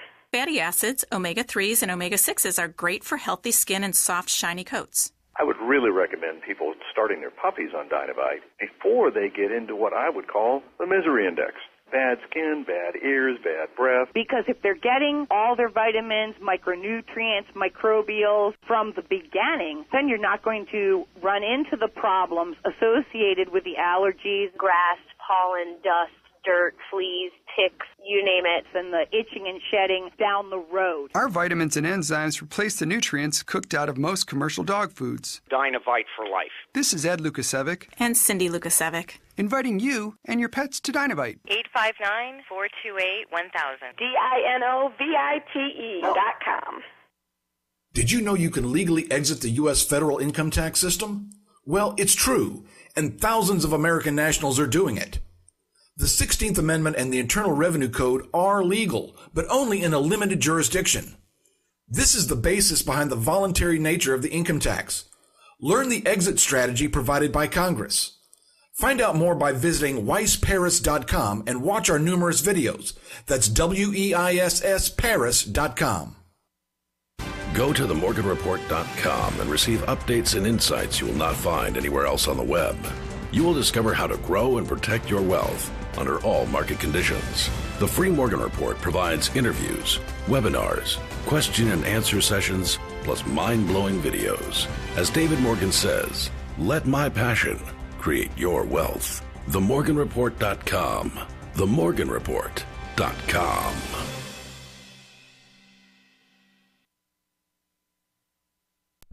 We have some good news. The indictments against Ross Ulbricht in the District of Maryland were dismissed with prejudice, meaning they can never be refiled. This is especially good because those indictments contain the only charge ever made that Ross engaged in murder for hire. This was a serious allegation that Ross Ulbricht denies. It was never prosecuted or ruled on by a jury, but was trumpeted by the federal government and the media as if it were proven fact. The Maryland court held these indictments for almost 5 years, poisoning Ross's case and leaving him under a cloud of unproven allegations. As explained in Ross's appeal to the Supreme Court, the fact that the judge used these allegations to give Ross a draconian sentence of double life without parole violated his Sixth Amendment right to a jury trial. Judges are required to issue sentences based on convictions decided by a jury, not unproven allegations never even charged at trial. Although this is a positive development, the dropped indictment will not set Ross free. Now, a presidential pardon is Ross's only hope of freedom. Sign the petition at freeross.org. freeross.org. So you've heard all 3 hours of the latest episode of Free Talk Live, and you're still hungry for liberty-oriented audio content? Did you know that we have another 24/7 audio stream at LRN.FM? The Liberty Radio Network airs the latest episodes of some of the best liberty-oriented podcasts on the internet around the clock. In addition to recorded content, you'll also hear live shows like Free Talk Live, originating from our Keene, New Hampshire studio. So listen anytime at LRN.FM. That's LRN.FM. The new 4th edition of Healing Our World, The Compassion of Libertarianism, will take your understanding of liberty to a deeper level and has over 1,300 updated references, new cartoons, and a foreword by Dr. Ron Paul. With discounts for multiple book purchases, the 4th edition of Healing Our World is a great gift for the liberals, pragmatists, environmentalists, and Christians in your life who think libertarianism is cold-hearted. Get yours today at healing.freetalklive.com and use promo code FTL for a $5 discount. You can put the Liberty Radio Network on the air in your area. Visit broadcast.lrn.fm to learn how. Broadcast.lrn.fm.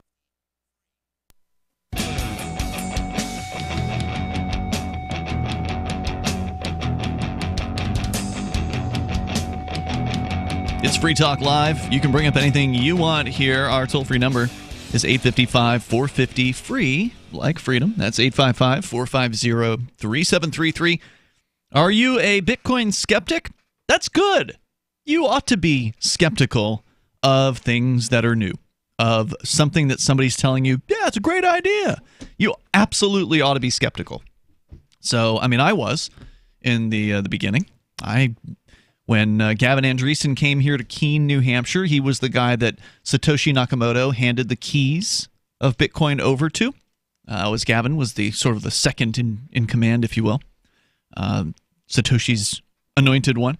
Anyway, he came up here and took us out to lunch many years ago and did a great job of addressing our objections. Mark and I came to the table with confusion and uncertainty and curiosity, and he did a good job of really kind of explaining it. I didn't, unfortunately, go out and buy any Bitcoin at that point, which would have been a really, smart thing to do. But regardless, he did a great job. It's Ian with you here tonight, by the way. Vincent. And Chris. So the article that we're sharing, or that I'm sharing here with you, is from theguardian.com. And it is by someone calling themselves Mr. Money Mustache. He says you should not invest in Bitcoin. And he's going to explain. He's been explaining why he doesn't think you should do that. And he gives this example of this cancer pill that somebody in the future makes that's open source, posts the step-by-step instructions for how to make this cancer pill, and then makes it using their own instructions and sells it to the highest bidders. And so he says our banker goes on to explain that the first cancer pill, aka Bitcoin, might initially see some great sales. Prices would rise, especially if supply was limited. And he says an artificial supply limit is built in the Bitcoin algorithm. But since the formula is open and free, other companies quickly come out with their own cancer pills. Cancer Away, Cancer Be Gone, Cancitherium, and any other number of competitors would spring up. Anybody can make a pill, and it costs only a few cents per dose. Yet imagine everybody starts bidding up cancer pills to the point that they cost $17,000 each and fluctuate wildly in price, seemingly for no reason. Newspapers start reporting on prices daily, triggering so many tales of instant riches that even your barber and your massage therapist are offering tips on how to invest in this new asset class.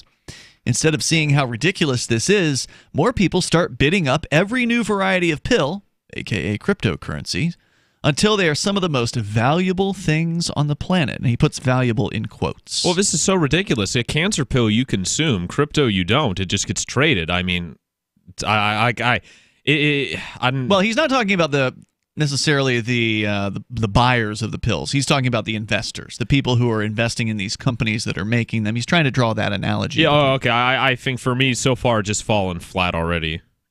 Says, this is what's happening with Bitcoin. He then shows a screenshot from coinmarketcap.com. What he says illustrates this real-life human herd behavior. And I'm not sure what his point is here. He does show a screenshot from coinmarketcap.com. Holy S, he says, is the only reasonable reaction. You've got Bitcoin with a market value of $238 billion. Okay, this is obviously an old screenshot, because right now the Bitcoin market cap is $72 billion. So it was an older screenshot, but going on. This is a new story, by the way. That's kind of interesting and bizarre that he would take an old... Oh, I apologize. This isn't a news story. Oh, but I've never seen it before. It's from from January of 2018. So apologies there. But regardless, okay. Let's continue. So, there's a large amount of money here. $238 billion, now 70-something billion. The imaginary value of these valueless bits of computer data represents enough money to change the course of the human race. For example, eliminating poverty. Well, now we really know what we're dealing with here. This person is not an economist. This person does not understand why it is you can't just take $200 billion and eliminate poverty. And the reason why you can't do that is what? Well, you mean take $200 billion and give it to everyone? Right. Oh, because inflation, when everyone has $1 million, no one has $1 million. Plus, poverty is also, in some cases, not about your circumstances, although in some cases it certainly is. In a lot of cases, it's about your habits. Choice. That doesn't generate reoccurring income automatically. If you take all the money that you earn and go and smoke crack or drink heavily. Exactly. So feeding somebody for a day does not give them food for tomorrow, a fool and his money are soon parted. Yeah, so you can take $200 billion and distribute it to every poor person in the world, and only some of them, after a week, are going to be better off. because everybody, a lot of them are going to go out and buy their favorite drugs and get high, and not that there's anything wrong with getting high. It's not even. It's not even necessarily that they're going to do that. I mean, even they are. Well, I mean, certainly some of them are. Yeah. But there's going to be others who just buy the food, right? And but it's not going to last. It's limited, so it's only going to last them for however long the money that you give them lasts. Now, if you give them enough money, maybe some of them will choose to go and invest that money, and they will be able to continue to eat. But unfortunately, the majority are probably not going to do that, because if they could have done that, they probably would have done it already at a smaller scale, and would have built up to a point where they actually have something to invest, and they wouldn't be in that situation in the first place. He also says you could replace the world's 800 gigawatts of coal power plants with solar generation. But you don't get to decide, Mr. Money Mustache. You don't get to decide what people do with their money, thank goodness. And nor should any other human being be able to decide how you spend or invest or save or give away the value that you've earned. So while some people may say, it's too bad Bitcoin exists because we could have more solar panels, you don't get to decide how people allocate their resources. Thank goodness. Bitcoin, he says, aka cancer pills, has become an investment bubble with the complementary forces of human herd behavior, greed, fear of missing out, and lack of understanding of past financial bubbles amplifying it. Now, he's not necessarily wrong about a bubble status for Bitcoin. Okay, was Bitcoin in a bubble when it hit $17,000 or $20,000 back in the end of 2017? Arguably, yes, it was. Was it being pushed forward by people's ignorance? Absolutely. There's no doubt about that. I don't necessarily know that the sentiment's wrong. I just think his understanding and explanation and so on are. Well, he's right about human behavior, right? And the groupthink and people jumping on board a bandwagon, and these are all things that have been studied in humans for decades, if not much longer. Well, happens in every movement. What's that? People following along with the herd? Yeah, bandwagoning, making stupid decisions. It's not, it's not. People like to make it look like it's exclusively towards Bitcoin, but it's things for like tulips, bean babies, regular stock. Yeah, U.S. dollar, regular stocks, currency speculation, commodities, ETFs. It's like that for everything. Yeah, it's the U.S. dollar. Again, it's not backed by anything. Neither is Bitcoin. Well, Bitcoin is backed by the network that backs Bitcoin, meaning that there are thousands of dollars, tens of thousands, billions. I don't know how many.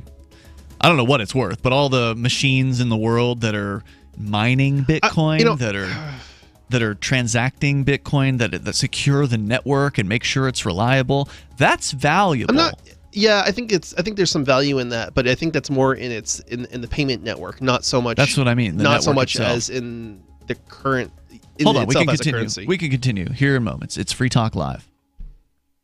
Hi, I'm Dan Pilla. I started fighting the IRS over 40 years ago when they tried to seize my mother's house. I sued the IRS and won. I beat the IRS then, and I've been beating them ever since. I wrote the book on tax debt settlement, and I've helped thousands of people deal with tax problems they thought might never be solved. I can help you too. If you owe taxes you can't pay, don't wait another day. There's no such thing as a hopeless tax case. Call 800-34-NO-TAX or go to my website, danpilla.com. That's danpilla.com, danpilla.com. The United States of Empire is a book that claims the United States is the empire of the world. George Washington had warned us against foreign wars. The United States of Empire shows that World Wars I and II left England broken. Its former colony, the U.S., had to save the empire. Was there ever a vote? Who do we fight for? The deep state began with World War I.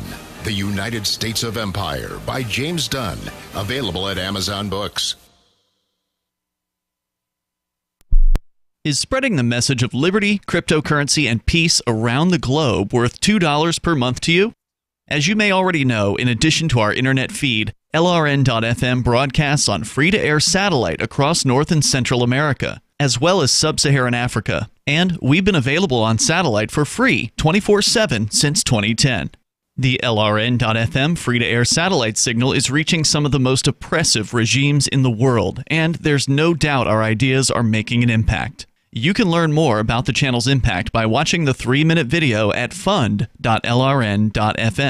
If you'd like to help free minds globally with our ideas of liberty, cryptocurrency, and peace, you can donate as little as $2 per month via fund.lrn.fm. You can help us continue and expand our satellite broadcast to multiple continents. Visit fund.lrn.fm today, and thank you for your help. Don't forget to share the link on social media. That's fund.lrn.fm.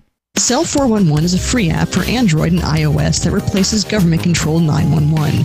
Cell 411 allows you to preset a group of friends or private organizations to show up at any emergency. Cell 411 is a nightmare for the state because it proves their so-called services aren't needed. Cell 411 has had thousands of installs, and of course it's covered by the BIPCOT no government license. Cell 411 because your friends won't shoot you when you're in trouble. Without the government, who would build the emergency services? You and Cell 411. Get it today at getcell411.com. LRN.FM is proud to announce our official listening apps for Android and iOS devices. Now you can easily tune into our streams anywhere, anytime on your smartphone or tablet. Just visit apps.lrn.fm or search for LRN.FM in the Android or Apple app stores. Please download, rate us 5 stars, then share the link on your social media and let your friends and family know how you're listening to LRN.FM. Download it now, free at apps.lrn.fm. Crammed into tiny bar stools, cramped diner booths, and filthy cars where moving their limbs is either uncomfortable or impossible, hundreds of thousands of consumers rip apart chicken wings or tear off bites of heroes and hamburgers every single day, often to the point of bloating, belching, and outright physical pain. Barbecue sauce or hamburger juice will literally dribble down these poor beasts' mouths and onto their shirts, their beards thick with pungent grease. Treated as little more than machines to be stuffed full of smoked pork, marinated chicken, and dry-aged beef, consumers are forced to wait in long lines, often while still fully conscious, before buying their meat and ripping it off the bone with their mouths in plain view of other consumers. The majority of meat consumers are often prodded to ingest vastly more than their bodies can handle thanks to cruel promotions like 25-cent wing nights and family-sized buckets of chicken. Help stop the brutality by visiting. This is the Onion News Network. Help get LRN.FM into more ears. Visit promote.lrn.fm for a free bumper sticker, flyers, banners, graphics, and more. Promote.lrn.fm.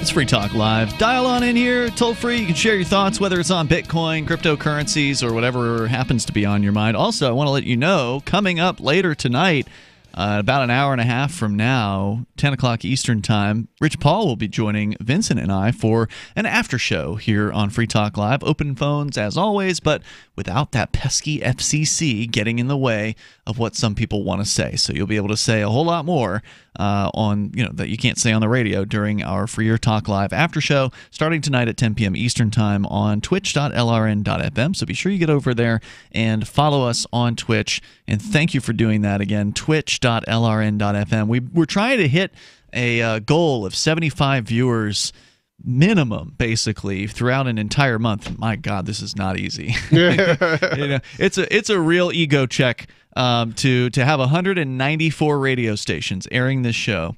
Now, not all of them are airing at the same time, but over a week's time, we've got 194 radio stations. To be able to have that reach and yet still not be able to get more than 25 viewers a night on our Twitch channel. That's how hard it is. It kind of makes you feel small compared to many YouTube stars. Yeah, absolutely. It's like they've got all these viewers, and it's like how do they manage it? I don't know. I mean, we were reading an article about one of these guys. Ice Poseidon is his name. He's one of these IRL or in real life streamers. And there's a lot of people like this guy with literally hundreds of thousands of subscribers on their YouTube or Twitch, if not millions of subscribers in some of their cases. How do they deal with it? Well, he's got a manager. I would think so. He's got like a web guy. He's got a manager. He's bringing in $60,000 a month some months, and various different, I don't know if it's sponsorships or how he's, if it's just straight up people donating to him or what. I have no idea. I mean, it's crazy. And the people who are those kind of viewers are like fanatics, right?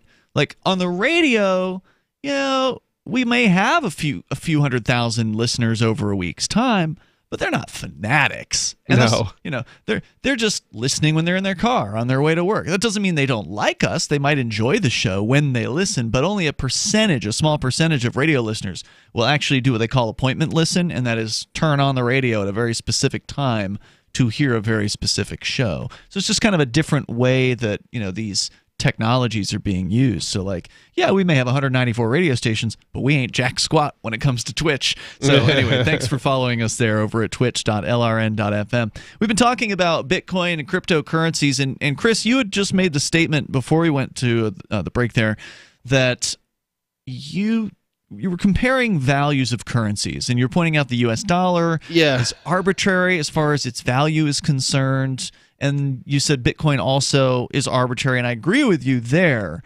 But you said there's nothing backing it. Yeah, there's nothing backing it. That's where I disagree. Yeah, I think to say the network backing it is somewhat misleading. I think there's value in the network itself, but I think it's in the fact that unlike the U.S. dollar, it is a payment network. So unlike the dollar. Okay, the dollar has Visa and MasterCard that is like the electronic payment mechanism, and that's got a value you can attach to it. But cryptocurrencies have that built in, so it's kind of that makes it more valuable right there. Right, it does. So you've got something that you can and the Bitcoin network is a more valuable network than, say, the Dash network, right? Yeah, because there's more nodes, right? And I think there's something that you can actually analyze with cryptocurrencies and say this has a clear value, okay? But there's something with but that's not. It's separate from the currency itself, okay? Yes, and what that's worth. And that's the currency itself, I think, is what I'm trying to distinguish. That is what I think is more arbitrary. I would agree with you. It's more comparable to the dollar. I would agree with you that the value of that thing is arbitrary, right? Yeah. And it is based, as this guy, this Mr. Money Mustache here on The Guardian is pointing out, incorrectly, that to some extent the value of these things is based on hype. Because there's no doubt there was hype during that run-up in the late 2017 when Bitcoin hit $20,000 per Bitcoin. There was this crazy 2 months of just constant price increases, and they referenced it here by pointing out that your hairstylist is talking about it, your grandmother's talking about it, everybody, it seemed like, was talking about Bitcoin. And so there's a large number of people who are throwing money at it, and then things corrected. After it hit 19 or 20,000 or whatever, it came down, and it's been coming down basically ever since. It's now at about $4,000 US per Bitcoin. I think we can really look at stocks, and it's a very good comparison in the terms of what people are, how it's going up in value and then dropping in value. Overhyped stocks when they first come out, IPOs. Sure. If you look at Red Hat, for example, it was one of the most. That's a Linux distribution, right? It's Red Hat's a company. And there is a distribution. Yeah. It was one of the most overhyped, absolutely insane valuations when it came out. Now, there's no doubt that it was valuable, okay?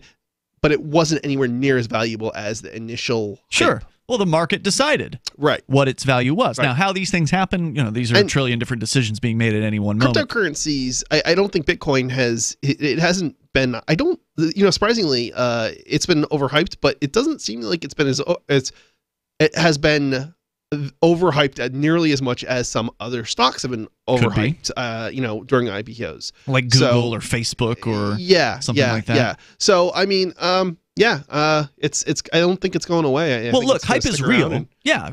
Crypto's not going away. No. That's definitely sticking around probably for most of our lifetimes, if not for longer. Sure.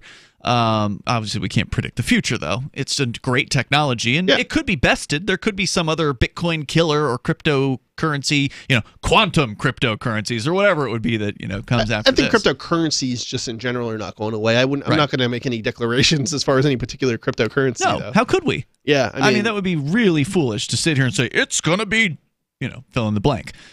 We don't know.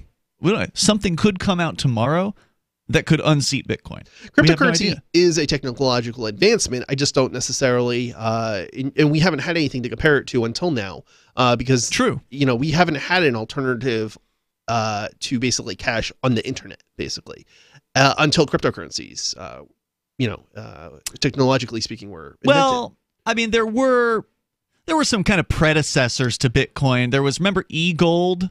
It wasn't really the same thing, I don't think. I mean, it wasn't the same. But it was, okay. It was an internet. You could say thing. that it was sort of similar to the dollar in a sense. Well, it was supposed to be gold Visa related, or MasterCard. right? eGold was supposed to be like gold related. But then they got raided by the sort feds. But it's sort of got similarities. So it's a centralized network. Even the Liberty Dollar people, yes, of course. I'm not saying, that's what I'm saying, they're predecessors. They're not, they didn't hit the level cash is more decentralized in a sense, but it's still backed by something. Yeah, I mean, it's a tricky one. I was only quibbling with your claim that it was the only alternative to the dollar on the internet. There were other alternatives, but they all been shut down because they're centralized. Yeah. They were able to target Liberty Dollar. They went and they literally went to their vault. They did. And, with men with guns, and forced the guards to let them in, where they could then steal all the gold and the silver that was backing the Liberty Dollar, which was, at the time, was arguably the most popular alternative to the U.S. dollar in the United States. And they also went after the eGold people as well. So, which is why Bitcoin is worth something, why it's significant, because they defeated the government. Satoshi Nakamoto, whoever that is, whether it's a group of people, a man or a woman or whatever, space aliens, I don't know, but whoever it is that is Satoshi Nakamoto defeated the government's ability to target a centralized server or source. You could make the argument that cryptocurrencies have actually, or Bitcoin has been the most successful currency in all of human history. Really? Yeah, because look, it's the only currency that you're going to be able to spend it at basically anywhere in the world. True. It's the only truly global currency. I could spend it in Europe. I could spend it in the United, and I have. You could spend it in Iran. Right.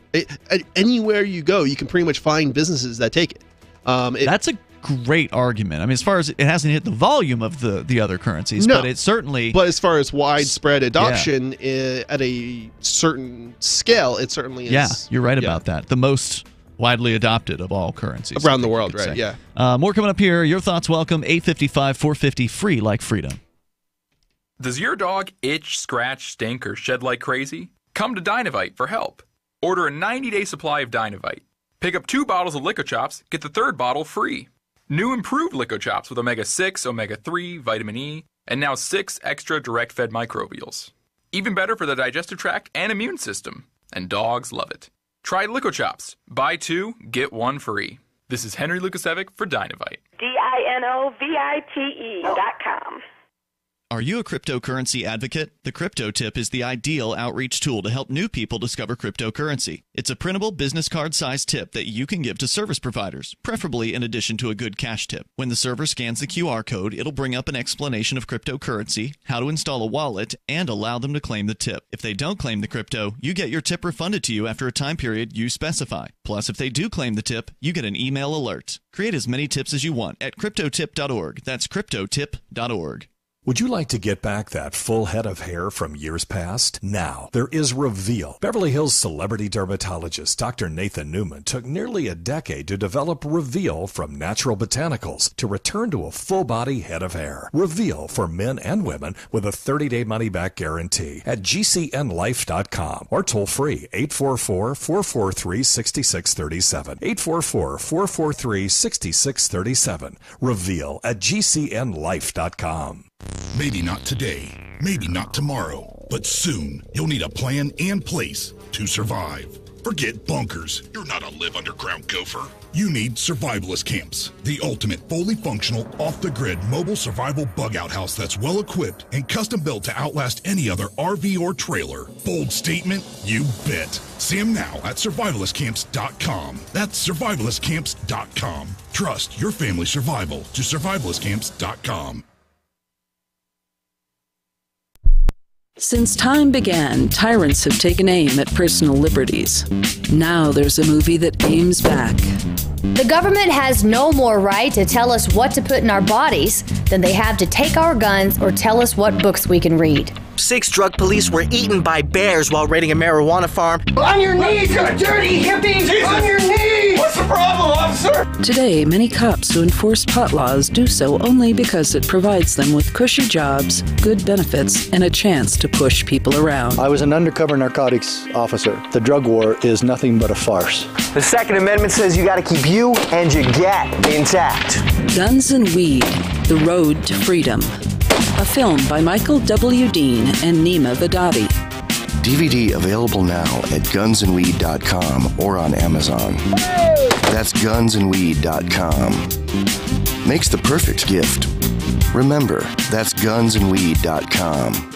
There are lots of ways to listen to Free Talk Live. Our podcast has been around since podcasts began, and now the FTL feed is loaded with content besides our full show archives. Did you know that we make it easy for you to customize your podcast subscriptions? We have different feeds, one that includes only our full shows, one with just the Daily Digest, and one with just the Edgington Post. You decide what you listen to. It's quick and easy to customize your feeds at feeds.freetalklive.com. That's feeds.freetalklive.com.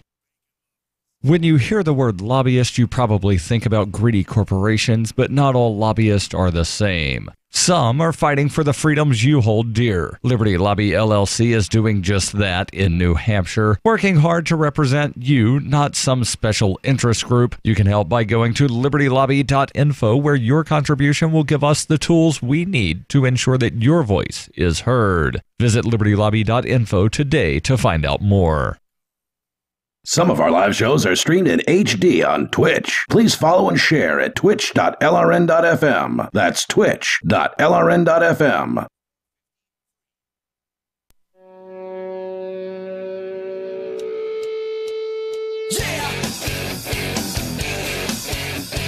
This is Free Talk Live. You dial toll free, take control of the airwaves here. Our number is 855-450 free like freedom. That's 855-450-3733. And if you are Bitcoin rich and it's just burning a hole in your pocket, so to speak, and you're listening to Mr. Money Mustache here on the Guardian, we've been reading his article, his hit piece against Bitcoin, and you're thinking you need to get rid of it, well, feel free to send it our way.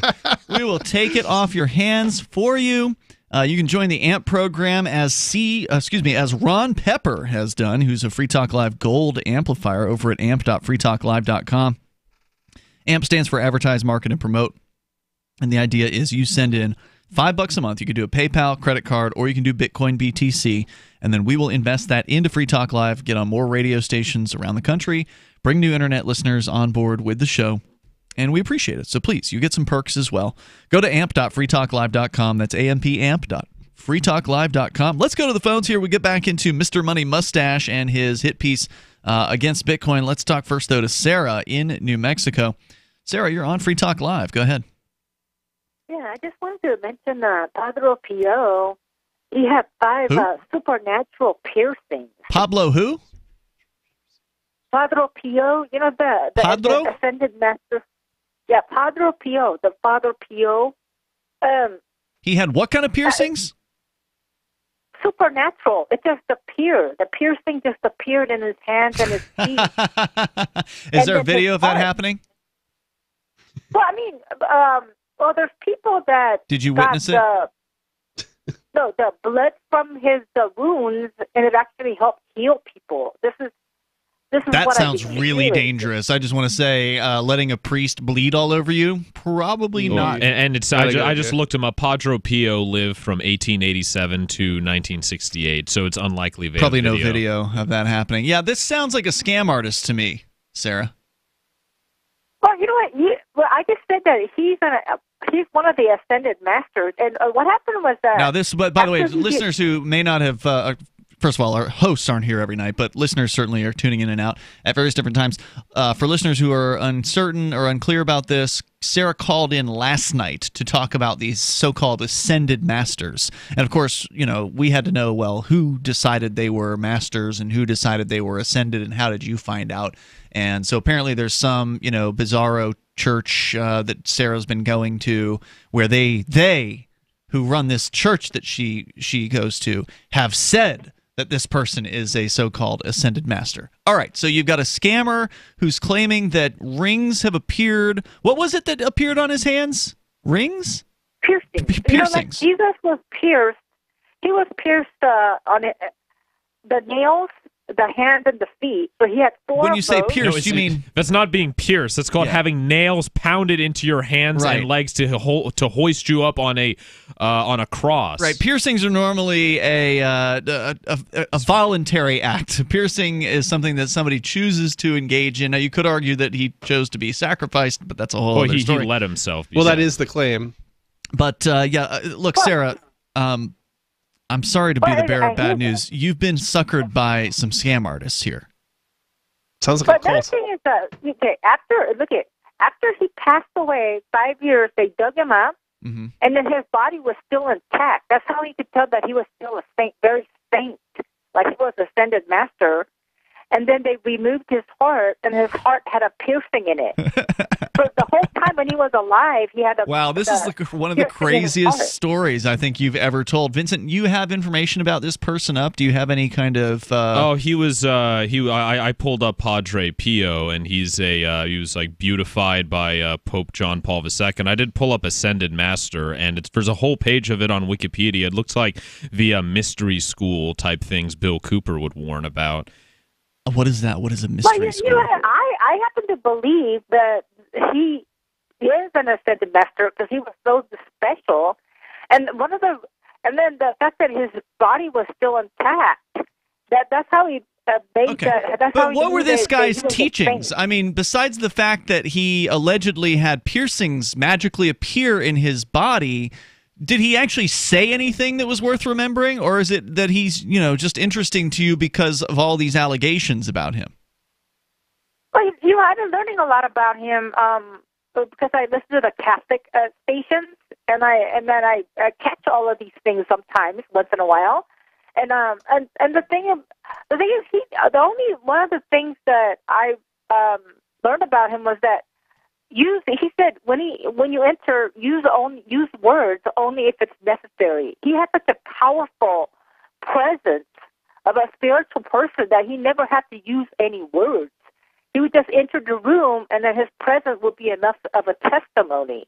That's according to the story here at The Guardian again, some 15,000 worshipers gathered. This is from 2008. As the shrine of the Roman Catholic saint and mystic Padre Pio, as his exhumed body went on display for the first time since his death almost 40 years ago.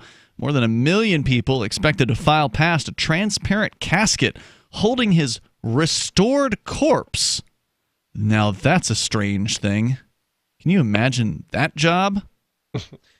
Between now and September of 2009, and it's strange enough to just go and look at a cadaver, Catholic practice allows for the remains of saints to be exhumed, checked for their state of deterioration, and exhibited as relics for veneration. Now, Vincent, you are or were a Catholic. I'm not sure if you have completely renounced Catholicism yet. It seemed like you were kind of playing with the idea within the last few months. Well, I think it's like a lot of the things, especially everything that Sarah mentioned, it's non-biblical, it's either borderline or full-on idol worship, right? It's like, and the saints, right? A lot of people, Catholic people, Isn't idol worship okay in the Catholic Church? Because don't they worship Mary? Well, they claim. I mean, I've never asked. Really, it's not a thing you ask. But according, you don't ask a priest those questions. No, people just generally don't ask questions at all in the Catholic Church because of course you can't ask questions. And that would be sacrilegious. They don't read, and like a lot of people, they don't read the Bible for themselves, and it's like.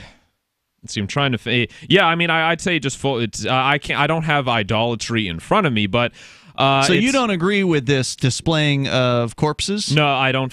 No, yeah, that's obviously idolatry, right? They even called it worshipers, right? And so instead of worshiping God, you're worshiping someone, called a quote saint, even though in the Bible it's very clear saint comes from sanctified, and it means everyone who's saved and achieved salvation. It's not someone that the Roman Catholic Church decided to canonize. And yeah, I mean, I just view it as unbiblical, and some would say that it's leftover paganism from when the Christians in Rome tried to reconcile with the pagans in Rome, and so that's why you have a lot of this just a lot of like all these like heroes, right? The saints are worshipped in the same way as Greek gods were, like Mercury, Mars, and Venus. They have all these powers, and Yeah. I mean, I don't believe it. So you're not fully on board with the Catholic I'm not on practice board with anything that's of unbiblical. exhuming saints. Padre Pio's body, they say at The Guardian, is unusually central to the cult that surrounds him and exceptionally controversial. For believers, the visible evidence of his... Oh, wow. They just call it... It's exactly what it is. It's like, it is a cult, right? For believers, the visible evidence of his sanctity was the stigmata, the wounds of Jesus on the cross that first appeared in 1910. But according to a book published last year, Padre Pio acquired carbolic acid from a local pharmacist that may have been used to create his wounds. So this guy did, damage his own body for the purpose of getting people to believe in him and what it was that he was saying. The local bishop told a press conference that when the tomb was opened, there was no unpleasant smell. Quote, "When I asked the doctors for an explanation, they told me it was up to me to provide an answer, not them." A team of biochemists and other experts has worked since the exhumation to get the body into a fit state to be shown. Padre Pio's face was covered with a lifelike silicone mask of the type used in wax museums. This prompted a circle of his devotees to ask last night for an autopsy to establish that the remains were authentic. Forensic scientists who took part in the exhumation and attended yesterday's conference denied that his face was badly decomposed. They said that it had been decided to use the mask to protect the sensibilities of those who visited the crypt where the body is to go on show. Man, this is just bizarre. I mean, just that the creepy kind of... I mean, there's nothing wrong with... If you're into death, I mean, whatever. Hey, whatever floats your boat. If you want to look at corpses all day, there's an internet out there. You can do that. You could go watch a Red Room. That's what you're into. Hey, yeah, go for it. If that's what you want to do, Ian, go for it. If you want to make... I don't. But if you want to make a religion out of a corpse, have at it. The toll-free number here is 855-450-FREE. That's 855-450-3733. You can share your thoughts with us, whether it's on creepy corpse worship or Bitcoin or whatever. It's Free Talk Live. Hour 3 is next. Thanks, Sarah. I'm Andy Snyder, author of the hit new book, Nature's Miracles. I just released the stunning details of a simple 30-second natural cure to things like erectile dysfunction, high blood pressure, joint pain, and possibly even cancer. In a word, this cure works. And it's all because of new evidence that proves things like ED are not just another case of bad luck. No, they're caused by our modern diet. And here's the stunning part. I found you don't need to change your diet if you want to beat these ailments.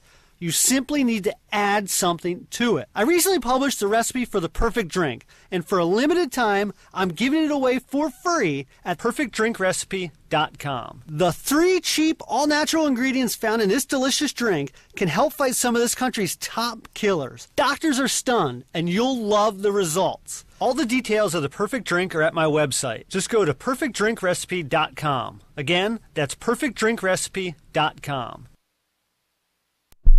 Are you a cryptocurrency advocate? The Crypto Tip is the ideal outreach tool to help new people discover cryptocurrency. It's a printable business card-sized tip that you can give to service providers, preferably in addition to a good cash tip. When the server scans the QR code, it'll bring up an explanation of cryptocurrency, how to install a wallet, and allow them to claim the tip. If they don't claim the crypto, you get your tip refunded to you after a time period you specify. Plus, if they do claim the tip, you get an email alert. Create as many tips as you want at cryptotip.org. That's cryptotip.org. LRN.FM now has a Discord. Discord is a free text and voice chat platform, and we now have our own server with a bunch of channels at discord.lrn.fm. You can join other listeners as they chat about various things during our live shows, or anytime, day or night. Discord software is available cross-platform, so you can have it on whatever device you want and take your chats anywhere. Join our Discord at discord.lrn.fm. That's discord.lrn.fm. You're listening to the live edition of Free Talk Live. Hour number 3 is next after the news here on the Liberty Radio Network at LRN.FM. This is the Liberty Beat, your source for Liberty news and activist updates.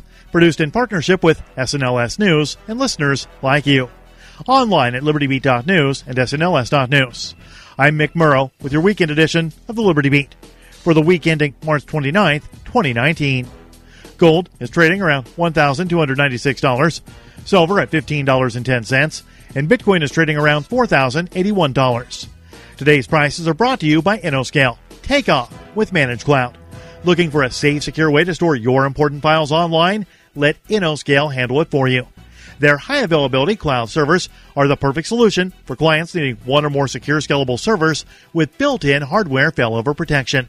For details, see them online at InnoScale.net. In the news, Brian McCormick is the executive director of the Columbia County Sanctuary Movement, which has led him on a journey of learning immigration law. The journey came to a head earlier this month when McCormick was filmed thwarting an immigration and customs enforcement officer's attempts to circumvent the Constitution and make an arrest. Yeah, warrant of arrest of alien not signed by a judge. It's not a judicial warrant. I have no obligation to oblige by that warrant. The Free Thought Project reports that on March 5th, while McCormick was helping two immigrants with their legal cases, an ICE officer approached him and tried to arrest his clients. However, the officer would quickly realize the power a citizen has when they know the law. McCormick in the video is debating the law with the ICE officer in Hudson, New York, outside of the courtroom in which McCormick had been helping the two immigrants. The officer tries to say he has a lawful warrant to arrest the two individuals in McCormick's vehicle. McCormick proceeded to school the officer in constitutional law and noted that the warrant the officer had was administrative and not signed by a judge, meaning it was not constitutionally legal to enforce. The ICE officer left the scene without making an arrest.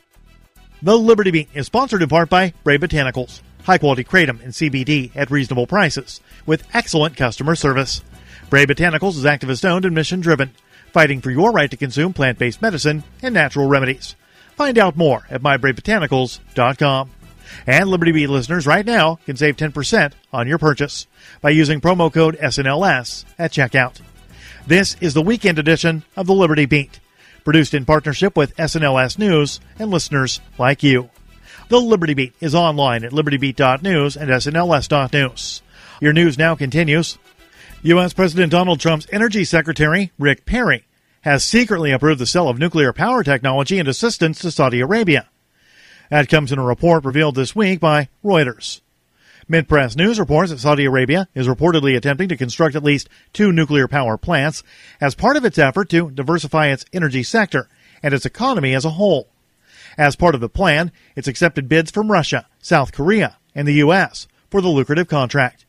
Perry's approval is known as a Part 810 authorization, which allows energy companies to begin the process of planning and starting preliminary work in anticipation of the closing of a formal deal in the future. While the Saudi proposals are presented as civilian and do not mention nuclear weaponry, U.S. approval and sale of nuclear technology has been seen by many as a prelude to the development of a Saudi nuclear weapon, which could potentially spark a nuclear arms race in the region. Juan Guaido, the self-proclaimed interim president of Venezuela, who is supported by the United States government, recently announced coming tactical actions that will be taken by supporters starting April 6th as part of Operation Freedom, an alleged grassroots effort to overthrow Venezuelan President Nicolas Maduro. Mid-Press News reports the operation, according to Guaido, will be led by Freedom and Aid committees that in turn create freedom cells throughout the country. Cells that will spring to action when Guaido gives the signal on April 6th and launch large-scale community protests. Guaido's stated plan involves the Venezuelan military then taking his side, but his insistence that all options are still on the table reveals his impatience with the military, which has continued to stay loyal to Maduro through Guaido's interim presidency. Support for the Liberty Beat comes from the Conscious Resistance Network, featuring videos, news reports, and articles from a spiritual anarchist perspective. Experience the Conscious Resistance at theconsciousresistance.com. How would you like to have your business featured on the Liberty Beat? Just send an email to libertybeat@snls.news for details. This is the Liberty Beat, produced in partnership with SNLS News and listeners like you. The Liberty Beat is online at libertybeat.news and snls.news. I'm Mick Murrow reporting for the Liberty Beat, reminding you, spread liberty with a smile. The FAA has issued a reminder that any plane can crash and kill you. Deputy FAA Administrator Serena Grant. This year, there will be more flights than ever. Any one of them could blow up in the middle of the sky without warning. That's why we're asking all Americans to tell their families that they love them before taking off. The agency also released a list of important questions to ask yourself or your seatmate during your flight, including, should the wing be doing that? What is that whirring noise? And do all planes shake this much? They're reminding passengers that even the smallest amount of turbulence could mean you're headed toward a sudden explosive death. While hurtling through the sky at unimaginable speeds in a steel coffin can feel like gambling with your life, the FAA says there are ways to regain the illusion of control. If you're worried about crashing, why not switch your flight at the last second? It might just save your life. Or kill you, depending on which plane crashes. And for those who aren't flying this holiday, the FAA has reminded everyone that a plane could fall out of the sky right on top of you at any moment. This is the Onion News Network.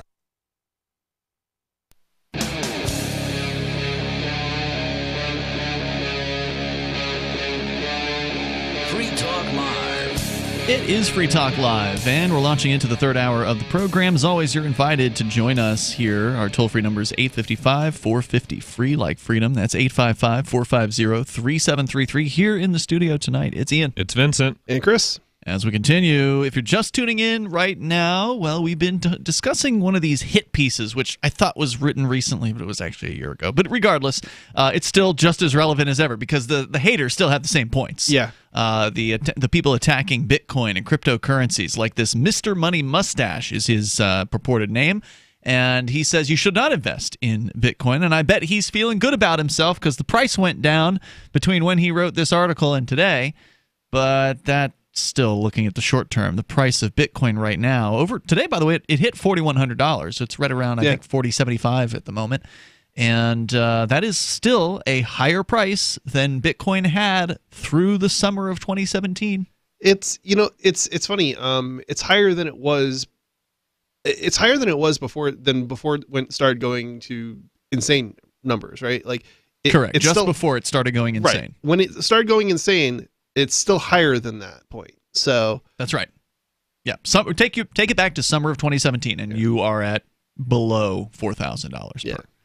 So we're going to get back into his critiques because he's going to attack Satoshi Nakamoto next, as well as the libertarians. You have to find him first. Or her. We don't know who that person is or persons. Let's go to Iden, though. First in New York. You're on Free Talk Live, watching us on Twitch at twitch.lrn.fm. Go ahead, Iden.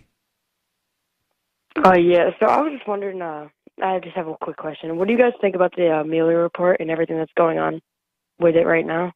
What is going on with it? I heard it came out and nobody got arrested and everybody was all, worried about this thing. And so what happened was, in the report, he says that he couldn't find a crime that was committed, but that doesn't necessarily mean one wasn't. But they haven't charged anybody with anything. Well, no, they charged people with process crimes. People like Paul Manafort, General Flynn, but they didn't charge anyone Roger after Stone. this report. No, yes, you're correct. Right. Yeah. So there you go. Well, what I heard is that he's actually hiding the report and until it's passed completely from everyone. What? He's not letting anyone see it. Well, from the last I heard of it, he said he would defer to the current attorney general as to whether or not the entire thing is released. It's 300 pages. Huh. They want to go through and redact it to hide whatever secrets they might have. I think the Democrats really want it out. I mean, I think that it wasn't released publicly. Not yet. No, I mean, I don't think there's any harm in releasing it publicly. So they just announced that this report exists. Correct. Basically. Okay. Well, it was finally completed. Yeah, that's all I wanted to know. Thanks, Iden, for the call, man. Appreciate it. Toll-free number here is 855-450-FREE. I just, it's just so uninteresting to me, this whole drama over this report or whatever. Look, if Trump did something bad, the odds that he's going to ever get arrested for it while he's the president are about next to zero. I understand there's a lot of people who want to see that happen, and just like there were a lot of people on the right who wanted to see Clinton get arrested while he was in office. Didn't happen, and it didn't happen afterwards either. Isn't it the case that they can't actually have a trial until after his term is finished? That might be true. Well, what are you talking about? Impeachment, or if he did something? No, not impeachment. In criminal actions, unless the not the Supreme Court, the House and the Senate impeach, I guess. Yeah, unless he's impeached, we're going to have to wait until after he's done his time as president, which is why a lot of people are, want him to just jump the gun, start arresting the deep state traders, because just with all the bad blood between him and the establishment, politicians, that there's no way him or his business or family aren't going to get screwed around with as soon as he loses the presidential protection. Toll-free number tonight, 855-450-FREE. Let's continue here. We were sharing, coming up, by the way, Dream Market is being shut down. That is one of the most popular darknet marketplaces. We're going to get into that story. But first, before darknet markets was the creation of Bitcoin. And Satoshi Nakamoto is the name chosen by whoever created Bitcoin. We still don't know who that person is. We may never find out. I hope we don't ever find out who it is, because whoever it is, if they're still alive, will be targeted by so many people. So I really hope they manage to keep that a secret.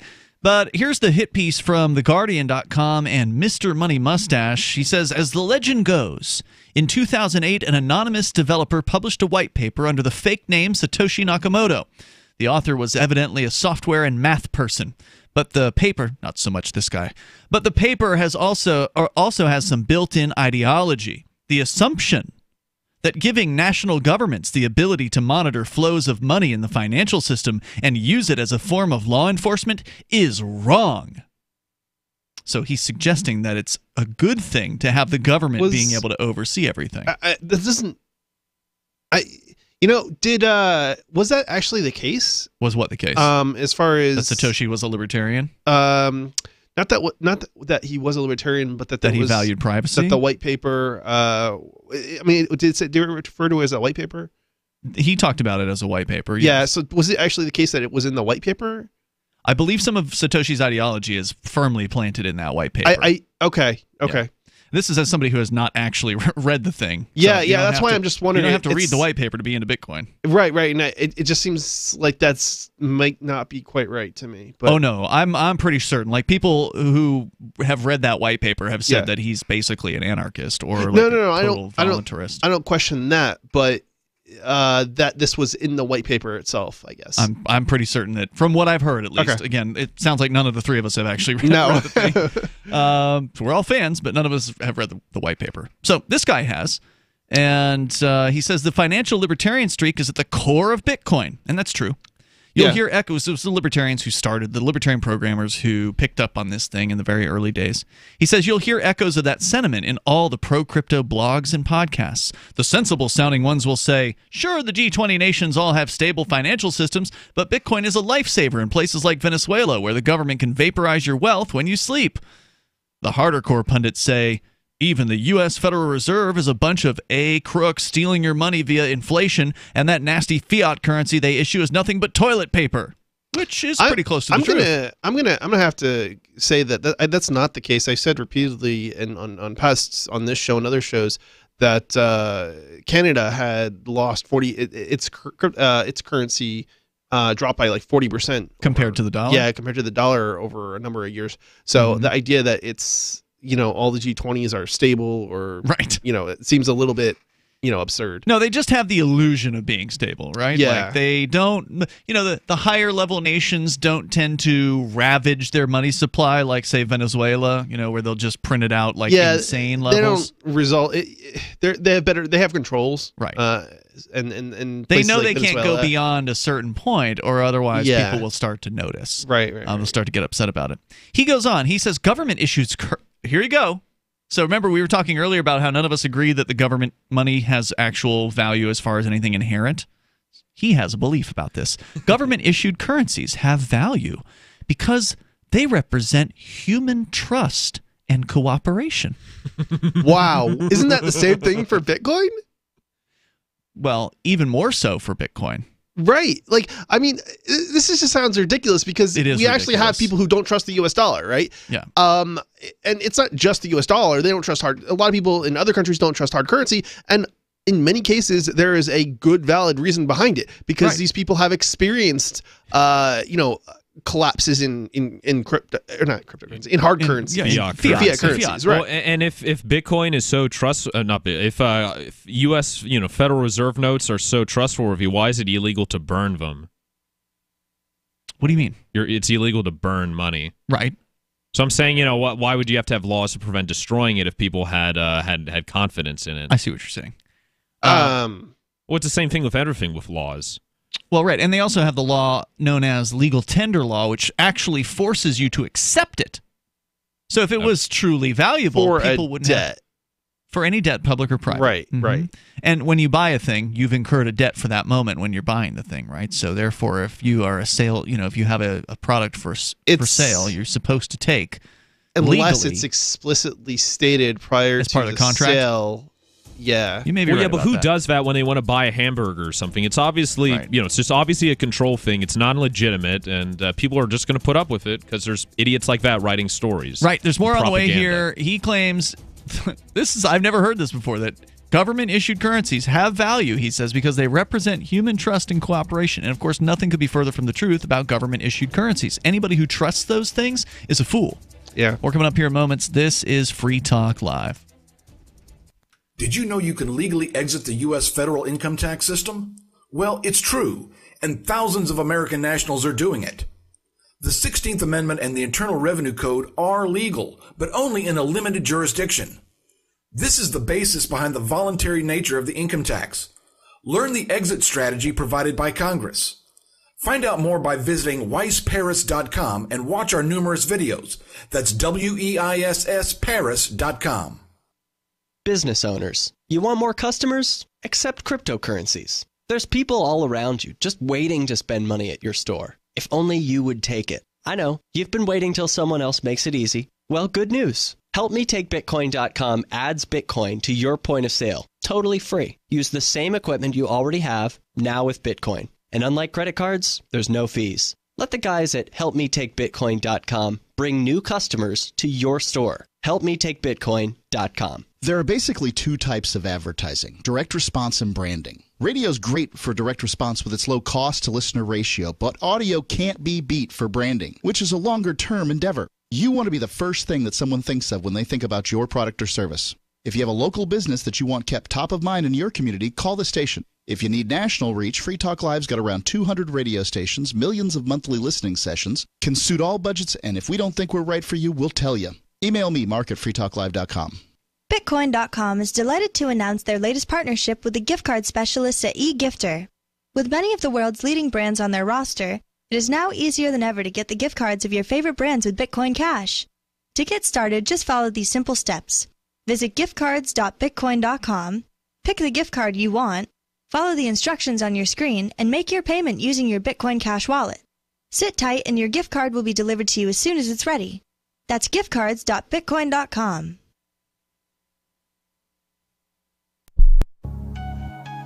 A congressman recently revealed that legislation totaling 2,900 pages and involving more than $1 trillion was available to members of Congress for less than 48 hours to study and consider. That's over 60 pages of legislation per hour. Do you think anyone read the entire bill? I'm Jim Babka with DownsizeDC.org. Consider a proposal buried in a 3,200-page, $388 billion bill, which would have empowered committee chairmen or their agents to examine Americans' tax returns. When this horrible provision came to light, no one claimed to know how it got into the bill. One congressman questioned said, "I didn't write it, I didn't approve it, I wasn't even consulted." If your attorney represented you this way, he might be disbarred. But this is how Congress represents you every day. That's why DownsizeDC.org has created the Read the Bills Act. You can force Congress to read their bills before they pass them at DownsizeDC.org.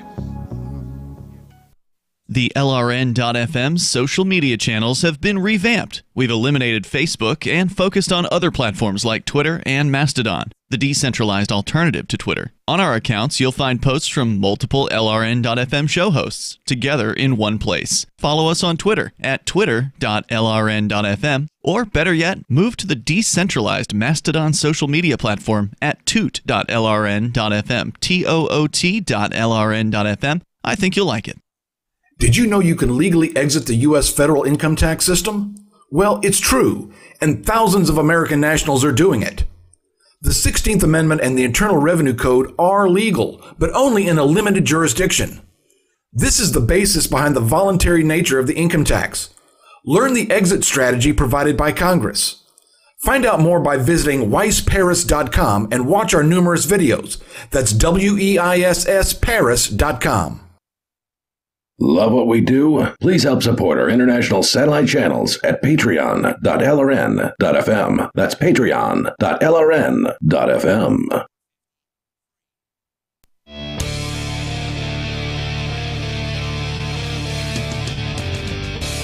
It's Free Talk Live. You can dial toll-free and bring up what you want here. On the way, the dream market shut down or shutting down the world's arguably most popular darknet marketplace. Chris has that story. That's on the way. Ian, Vincent, and Chris in the studio here. And coming up in less than 3 months from now, it is going to be June 13th through the 18th, ForkFest 2019. You're going, Chris. Absolutely. I heard Vincent might be going for the first time this year because, Chris, you've been the last year or two. Yeah, last couple of years the event's been going This on. is only the third year, so you're still getting in on the early days here, and that means it is going to be relatively small compared to what it could be someday. It's a decentralized festival. It's growing. It is. It certainly grew from year one to year two. Oh, yeah, big time. And so, and all we can really know on how much it's grown is by just our own personal observations because there's no ticket sales. Yeah, that's true. But I would say it's at least 4 times larger than it was the first year. Yeah, but then again, last year Jay Noon had a wedding. But that's not including Jay Noon's. Really? Yeah. Okay. I mean, there had to have been at least 100 people there. And that would have been about 4. Yeah. Okay. Yeah, and that's about that. 4 times, and then that doesn't include the 200 or so people that he had. This year, it may be bigger still. There are already people on the Telegram chat room that are talking about where they're going to be staying. They're reserving their campsites, their RV sites. It is decentralized, meaning there's nobody who's an organizer. There's no central committee that you can go to complain to or whatever. Like if there's something that you don't like, well, take it up with the campground. But they're not running ForkFest. They just have a campground. ForkFest is not run by anybody. Yeah. It is an organization, a decentralized group of folks who've come together to enjoy themselves and enjoy their company in the White Mountains of New Hampshire, in the woods at Rogers Campground. It's a great place to go. Check it out at forkfest.party. It's June 13th through the 18th, forkfest.party. You'll learn more about it over there as we continue here with this critic. This Mr. Money Mustache is what he calls himself. He is not a fan of Bitcoin, and he seems to be, even worse, a government money lover. He actually goes so far as to make the claim that government-issued currencies, this is his quote, have value because they represent human trust and cooperation. Government-issued money has value because it's being forced upon people at the threat of violence if they don't accept it within a given jurisdiction. Now, why it has the value it has, it's hard to really extrapolate how that happens from a thing that has no actual backing, that has no real value backing it besides the threat of the state, essentially. I mean, the same thing could be said for like popsicle sticks or pennies in a kindergarten class, right? Versus cooperation versus value. If you get a certain amount, you get a toy or a prize or something. Versus demand by being good, and it has the quote violence of the kindergarten teacher backing it up. Well, certainly cooperation is involved here because if people weren't taking this one currency, then it wouldn't be worth as much, right? Like if it was hard to spend it, it probably wouldn't be worth that much. The other argument, he says, for Bitcoin's, quote, value is that there will ever only be 21 million of them, and they will eventually replace all other world currencies or at least become the new gold. So the fundamental value is either the world's GDP or at least the total value of all gold divided by 21 million. People who think that there's even a tiny chance Bitcoin could become a world currency say it's severely undervalued. And as you pointed out, Chris, earlier tonight, it already is a world currency. Yeah, it's certainly more widely adopted than any other fiat currency around the world. Not only that, it's highly adopted in countries in which the fiat currency is being destroyed more rapidly. So if you look at Venezuela, for instance, there's a tremendous amount of Bitcoin adoption in Venezuela compared to other countries per capita. It's still not overwhelming overall. It's still probably a relatively small percentage in Venezuela. But same in Zimbabwe also, right, where they have like the $1 trillion bill. Or well, they don't have that anymore in Zimbabwe, but that happened in the past. That was actually before Bitcoin. The $10 trillion. I think that was the aughts when that happened, if I recall correctly. But there are other places in the world. Cyprus was one that had kind of a difficult time with their local currency situation. Oh yeah. At one point, the government just went in and stole the money. They out did of the haircut. banks. Yeah, what they call I a thought haircut. that was the Greece. Greece did that. Well, Cyprus is Did they do right that next also? door, right? Yeah, it's an island near Greece. It's in the Mediterranean, and that's, I think, like, even if there's a recession, that's where Bitcoin will have its most useful purpose is, as Ian said, hiding your money from the government, so it can't just go into the banks and steal. Wow. Your... So wait a minute. Okay, back up a second here. So, isn't Cyprus the one? I know it's the big island, but it's divided, and Turkey has control over half of it, or something. Yeah, you're right. I do. Okay, yeah. So now the stupid gets pretty excessive here. He says, quote, "You could make the same argument about my fingernail clippings. They may have no intrinsic value, but they're in limited supply, so let's use them as the new world currency." Okay, but that's not the only thing that makes it valuable. It's not just that it has very limited. It's that there's other people who also value that thing, and that it's cryptographically secure, and it can't be counterfeited. There's all kinds of things. Yeah, he's totally focusing on this one thing here. Yeah. He says, let's get this straight. In order for Bitcoin to be a real currency, it needs several things, and then he only lists 3 of them. 1, easy and frictionless trading between people. It has hello? This was written in 2018. I mean, has this guy ever tried a Bitcoin transaction? It's pretty frictionless these days. Yeah. You open up a Bitcoin wallet. There's dozens of wallet software out there that you can download. You acquire the cryptocurrency, which in many cities just means walking up to a machine and putting cash into it. Yep. And then to send your crypto to somebody. Or just accepting it, Yeah, or accepting it as payment or something, right? I accept it as payment, for example. Right. I spend it. And, I mean, as far as accepting it goes, we've already told you, if you go to, anypay.global, they've got this new site, helpmetakebitcoin.com. Literally, it's a handful of steps, and you're accepting it not just personally, but at your business. So... check mark on that one. Next point, he says, to be widely accepted as legal tender for all debts, public and private. He says you have to. So you have to have government permission, in other words. Right. This guy believes. So nothing else can be a currency if it doesn't have government blessing. It can't be a real currency. Right. He says, Right. Until it's a legal tender. Well, wait. What? Wait a minute. What about the state of Ohio's business? I think it was the Secretary of State. Taking Bitcoin payments for taxes. It's funny. It's not even the only state or country that takes it for different types of taxes. So that's right. I mean, the idea that it doesn't have government blessing, it does in a lot of countries. But that's not legal tender for all debts, public and private.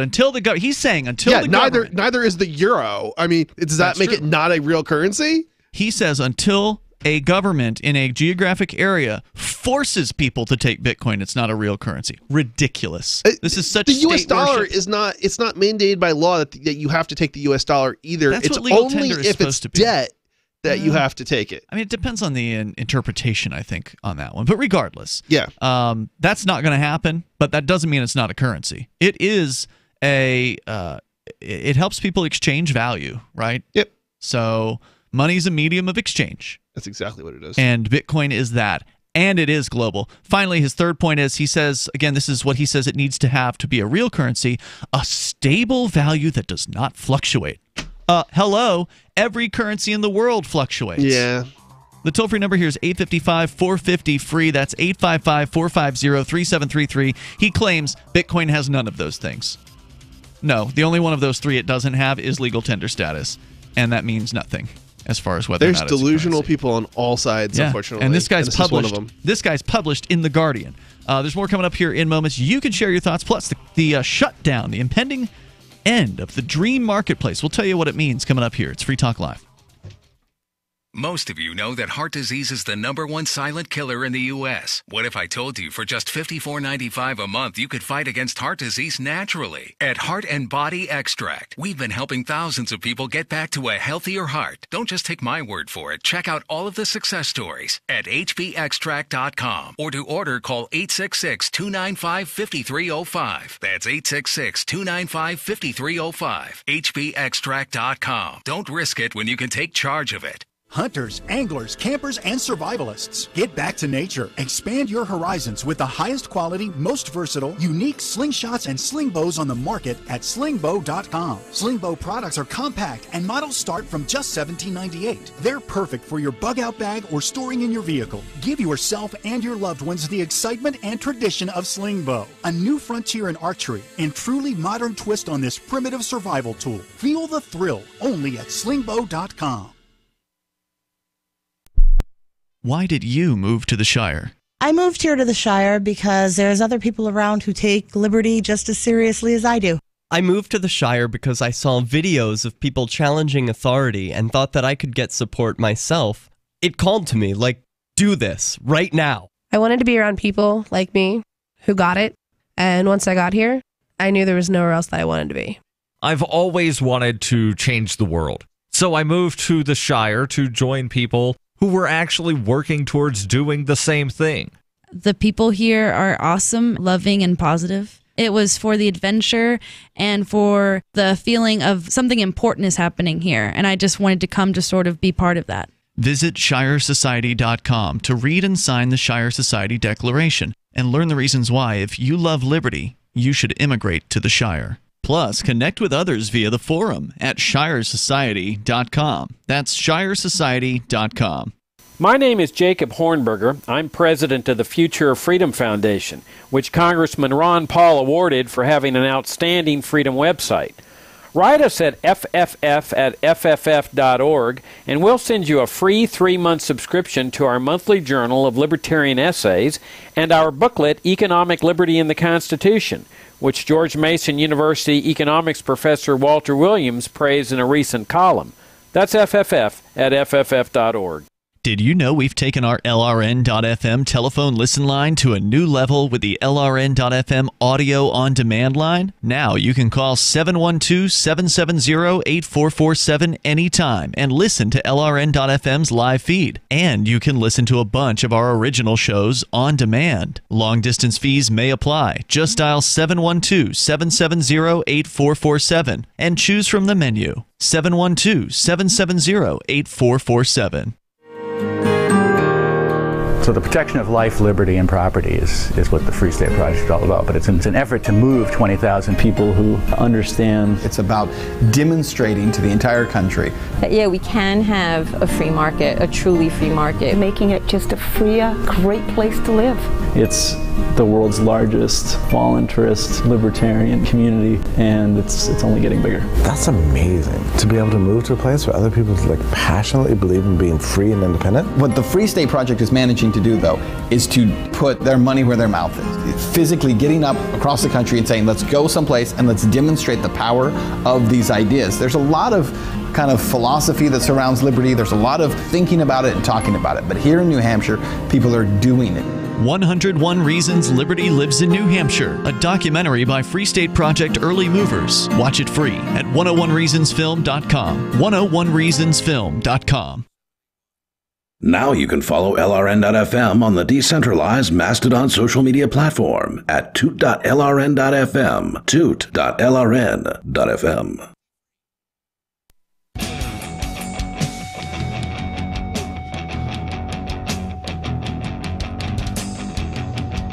All right, it's Free Talk Live. You dial in toll free. You can bring up what you want here. Our number is 855-450-FREE, like freedom. It's 855-450-3733. We've also got the Discord on-air call-in line room, so head over to discord.lrn.fm, and you will be able to interact with other Free Talk Live listeners there, basically around the clock. Discord.lrn.fm.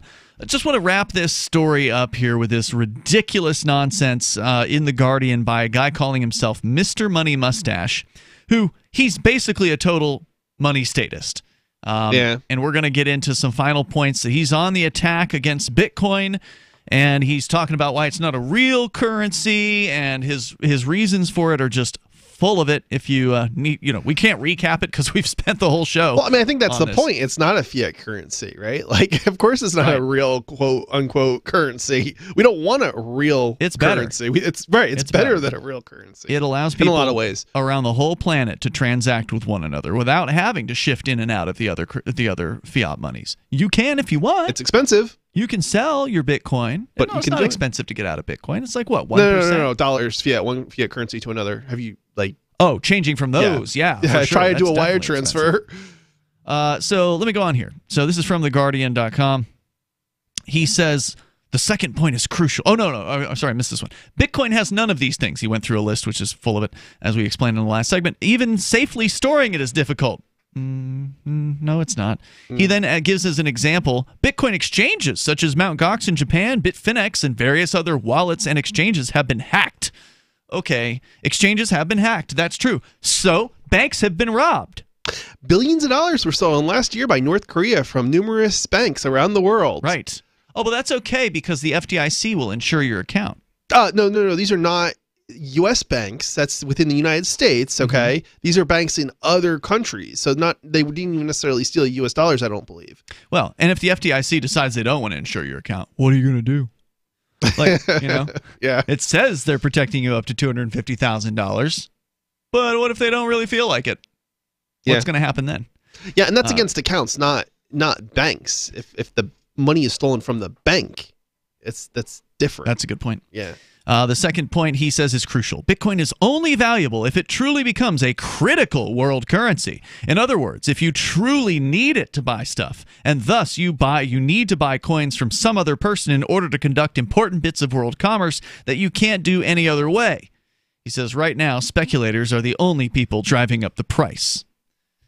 And I think that's ridiculous. I mean, that's to suggest that I don't exist. I certainly don't speculate on cryptocurrencies. I use cryptocurrencies. I am not an investor in cryptocurrencies. In real life, like on a daily basis, both at brick and mortar retail stores and online. So it's true that you don't need it to buy stuff, but that doesn't mean it's not truly valuable. You do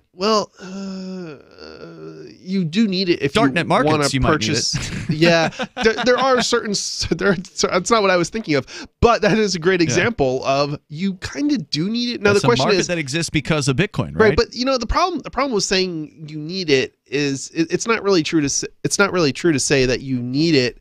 The U.S. dollar to purchase, say, drugs, right? Like there's other ways to purchase drugs, like euros or other mediums of exchange. BJ's, for instance. Yeah.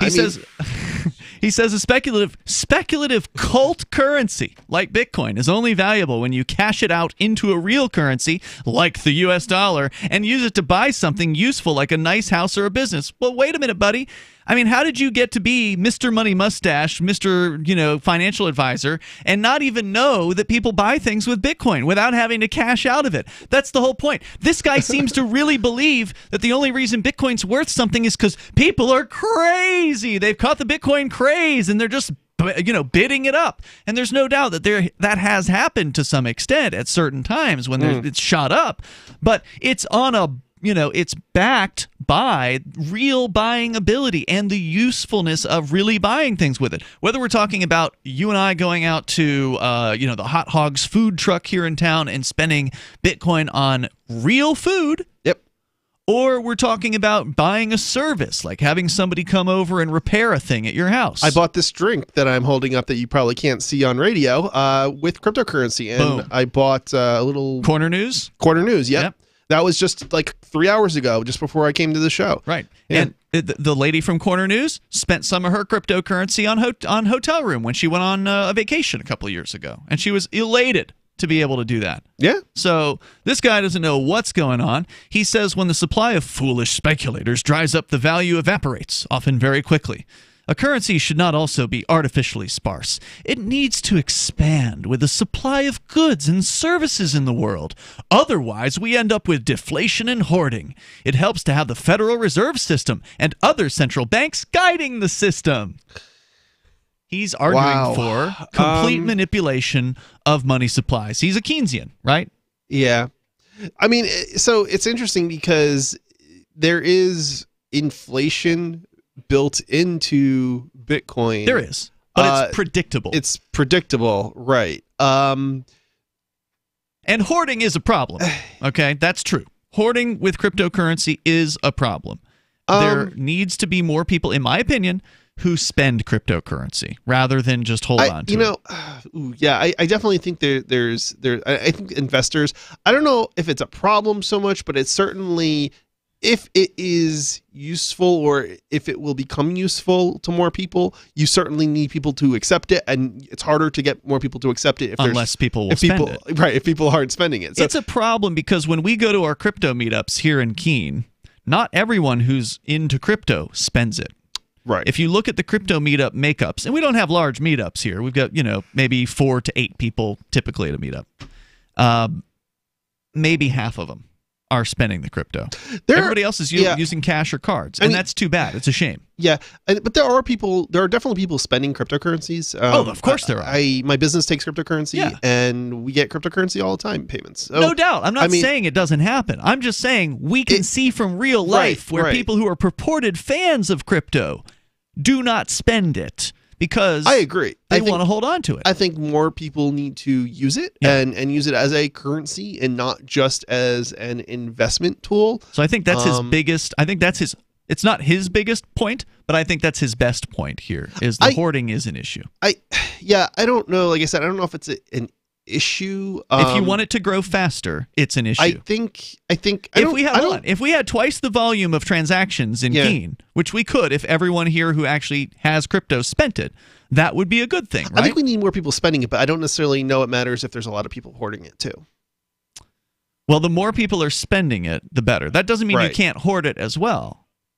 So what I want to point out is if you buy crypto to replace what you're spending, then you are by that setup, you are also hoarding and spending at the same time. I mean, could somebody hoard U.S. dollars? I mean, sure they could. The classic example is somebody stuffing. Bizarre, but the classic example is somebody stuffing dollars under their mattress. Yeah. Which is not necessarily the best thing to do because if their house catches on fire, then there goes. But it also loses value because of inflation, which for Bitcoin, that wouldn't be the case. It may not be the case. It's not as inclined to get ruined by inflation as the U.S. dollar has been. It may be more useful for basically savings. That's what we would call savings, probably. Except you can't save the U.S. dollar. I got to give you this last bit here. The world's governments aren't going to let everyone start trading money anonymously and evading taxes using Bitcoin. If cryptocurrency does take off, it'll be in a government-backed form, like a new Fed coin. Full anonymity and government evasion will not be one of its features. Do you know the people who won't be using that? The people trying to evade government. Right. He's right about one of those things he said in there. Yeah. Well, look, I don't know how many people are like this guy, but they must exist, right? Like the people who truly believe in the state, the total status or whatever. Boomers. They're going to get left behind. If you can't see the die value, off. I mean, we already see that happening. Jamie Dimon types. Yeah, and I'm sure there's some millennials who are also as deep into this. Like, if you can't see the value of financial transactions outside of government and bank control, then you aren't meant for Bitcoin. So stay far away. We got more coming up here in moments. We're getting into the darknet marketplace coming up next because Bitcoin was the first amazing invention. Then the darknet marketplaces were created because Bitcoin was created. It's Bitcoin's most wonderful creation after Bitcoin. More coming up. It is. Hello, I'm Mike Lindell, the inventor of MyPillow, and like all of you out there, I had problems sleeping. Pillows would go flat, I would flip-flop all night long, I would wake up with a sore neck, maybe a headache, or feel like I needed a nap even though I slept 8 hours. When I invented MyPillow, I wanted it to where you could move the patented fill to give you the exact support you need as an individual, regardless of sleep position. MyPillow will get you into that deep sleep faster and you will stay there longer. It's not about how much time we spend in bed, it's about how much of that quality sleep we get. I do all of my own manufacturing right here in the United States. I have a 10-year warranty. You can wash and dry MyPillow, and I give you a 60-day money-back guarantee, so you have nothing to lose. And here's Mike's best offer ever. MyPillow is now offering 50% off their 4-pack special plus free shipping. Go to MyPillow.com or call 800-951-5617 and use promo code FTL. That's 50% off plus free shipping. Don't delay. Order now. She seems happier. Her fur is so much shinier, silkier, softer. She has really mellowed a lot. Sheba is 105 lean pounds of shiny, smooth, happy dog for life. The shedding has stopped. The itching has stopped. Since 2001, we've helped more than 250,000 dogs get over their nutritional deficiency miseries. And saved our customers bazillions in vet bills. Everything we tried failed except the Dynovite. Come to Dynovite for help. DINOVITE.com. If you want the dog to be healthy, you got to feed it something healthy. The omega-3 fatty acids, flaxseed, zinc, alfalfa, the digestive enzymes that are cooked out of regular dog food. Dynovite is nutrition. Dynovite for life. Don't let your dog itch, scratch, stink, or shed like crazy. Come to Dynovite for help. 859-428-1000. 859-428-1000. DINOVITE.com. If you're looking for work, the person you are applying to may be even more nervous than you are. And the way things are now, your references have never been more important. Here are 3 tips. First, know that employers are checking. Every hire is under the microscope these days. Second, they won't just be checking references you provide. Figure that all of your ex-employers will get a call and be asked, would you hire him or her again? Third, assume you will be Googled. So before you apply, remove all those party animal photos from your Facebook page. Even if you're not in the job market, effective communication skills have never been more important, with money and attention so scarce now. For more tips for job seekers and getting better results in all your day-to-day communication, hit survivalspeech.com. I'm Holland Cook. If you want to know the latest about Free Talk Live before we go on the air, all you need to decide is how you want it delivered. It's your choice. Visit news.freetalklive.com. You can get emailed announcements and participate in contests via our email updates list. Plus, we have a Twitter account that you can follow and a Facebook page where you can become a fan. So visit news.freetalklive.com to get news about Free Talk Live as soon as it's announced and the way you want it delivered at news.freetalklive.com. That's news.freetalklive.com. There are basically 2 types of advertising, direct response and branding. Radio is great for direct response with its low cost to listener ratio, but audio can't be beat for branding, which is a longer term endeavor. You want to be the first thing that someone thinks of when they think about your product or service. If you have a local business that you want kept top of mind in your community, call the station. If you need national reach, Free Talk Live's got around 200 radio stations, millions of monthly listening sessions, can suit all budgets, and if we don't think we're right for you, we'll tell you. Email me, mark@freetalklive.com. This is the Liberty Radio Network, broadcasting the latest liberty-oriented audio content 24 hours a day at LRN.FM.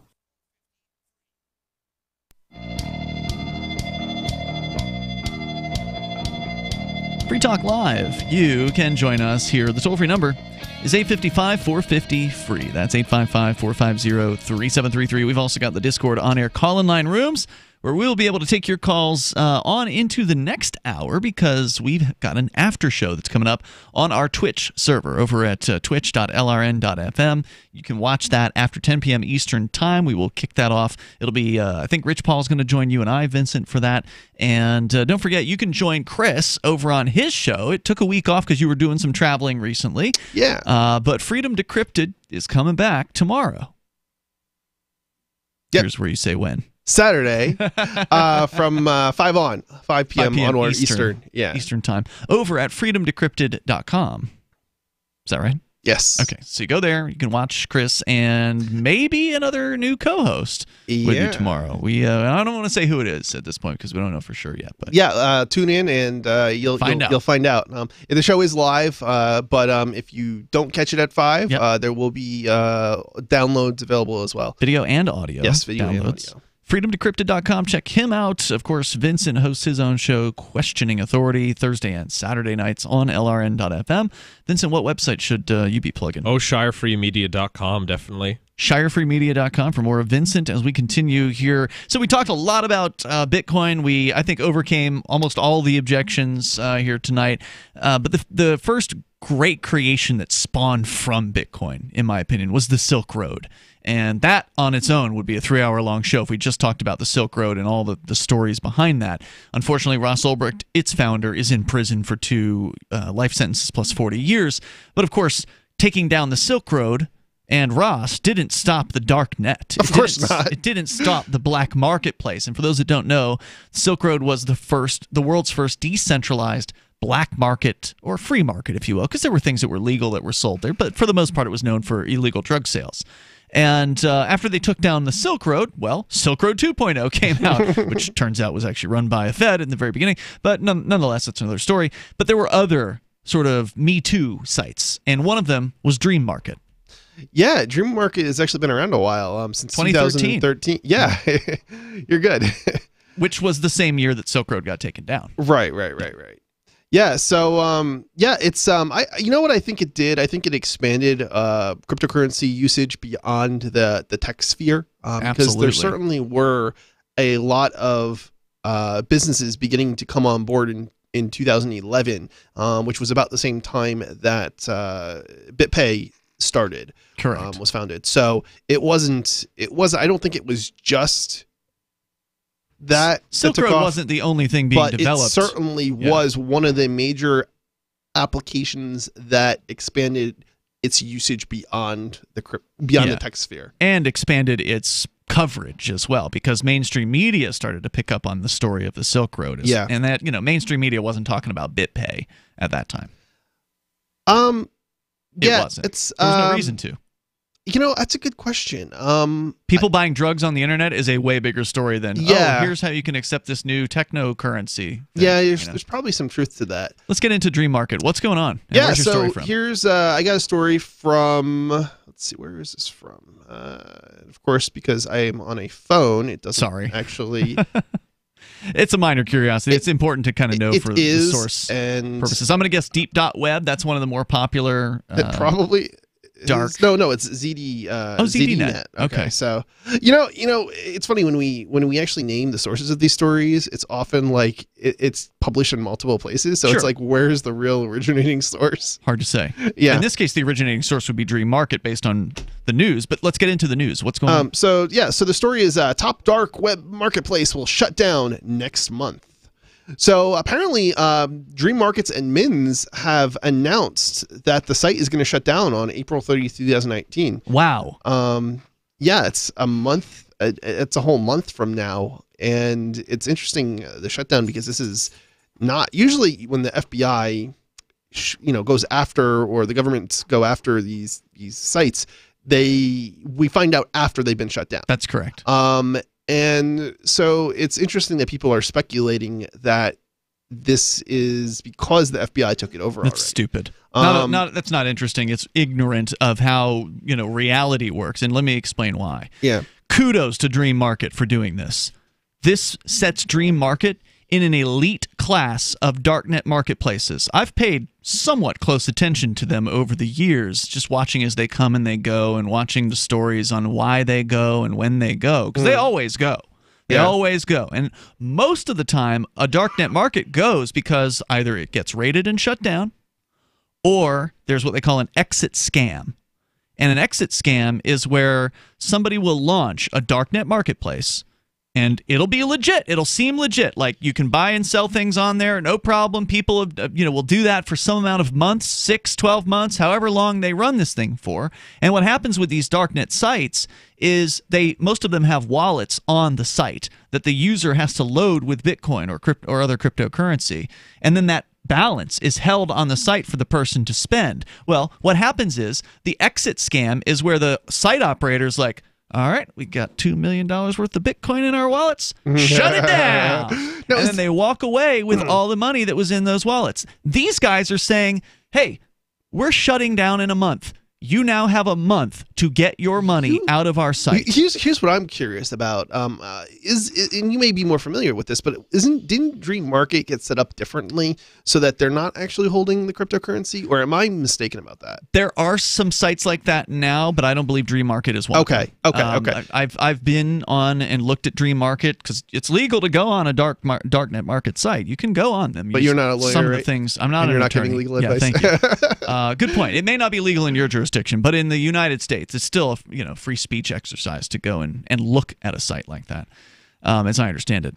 But as I recall, they had wallet balances on that site. So the fact that Dream Markets administrators are giving people a notice instead of just shutting the thing down and running away with everybody's Bitcoin puts them in an elite category. There's only one other site that I can recall that ever did it, and you know what they were called? Agora Marketplace. Oh, okay.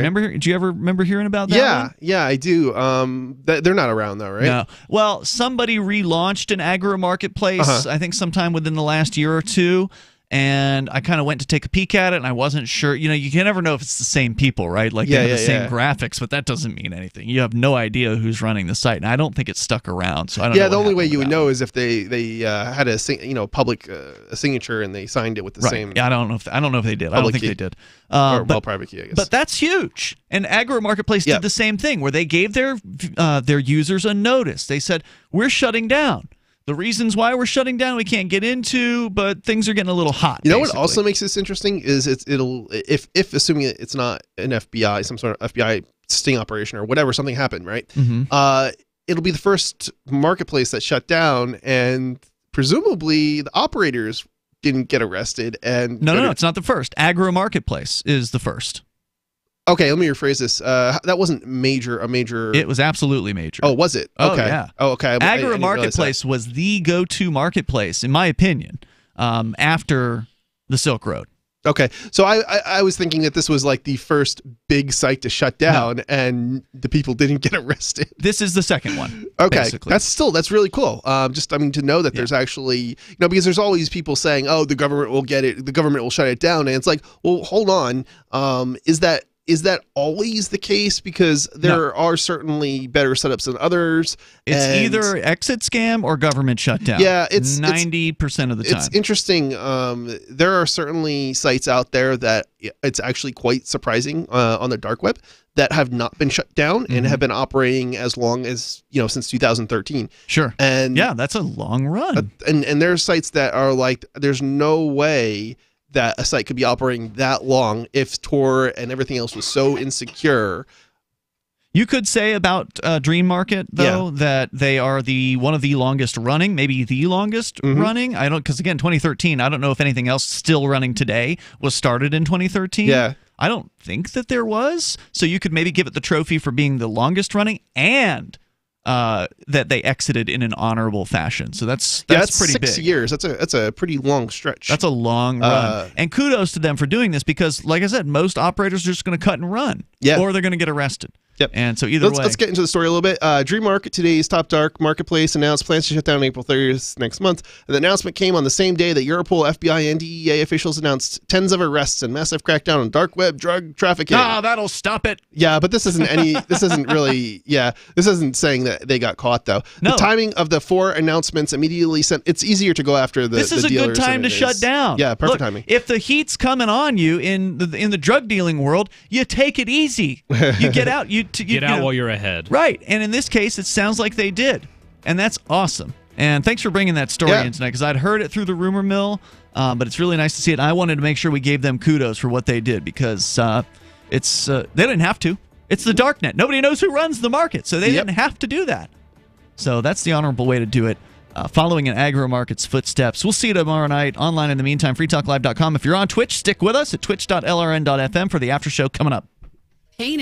Free Talk Live. People, they like to complain about the idea that the money is taxpayer dollars. It's not really true, is it? I mean, they were your dollars until you gave them to the government. Right. Now they're their dollars, and they're going to do whatever the hell they damn well want to do with them. You're right. It is still your money in that if a thief comes and steals money from you, it doesn't cease to be yours just because they stole it. You still have a claim on that, but you don't have the ability to control the thief unless you actually have him in your custody. So that thief is going to go out and buy a big scratch screen TV or do whatever, spend it on coke and whores or whatever it is that thieves do with the money that they steal. And that's what the politicians do with it. Yeah, you can call the thief on the phone and say, "I told you not to spend that money on whores," and he's going to say, "Well, thanks for the input." Noted. I appreciate that. Free Talk Live, 7 nights a week from 7 to 10 Eastern, live on the Liberty Radio Network at LRN.FM. This Your Family Today tip is brought to you by Ovaltine. Give your kids the nutrition they need to be their best. Visit us at ovaltineusa.com. Telling your child about healthy food choices is important, but showing her what to eat goes a lot further. Have her help create the grocery list, then bring her to the store with you. Picking out healthy foods together helps kids get in the habit of thinking about what they're eating every day. For more tips like these, visit us at parenthood.com/yourfamilytoday. Some of you asked, and now we've delivered. LRN.FM's live Keene, New Hampshire studio shows are now streamed in HD on Twitch. Visit our channel at twitch.lrn.fm and give it a follow. If you have Amazon Prime, you get 1 free subscription on Twitch. If you use it on our channel, Twitch will give LRN.FM a monthly piece of your Prime subscription cost. So please watch, follow, share, and subscribe to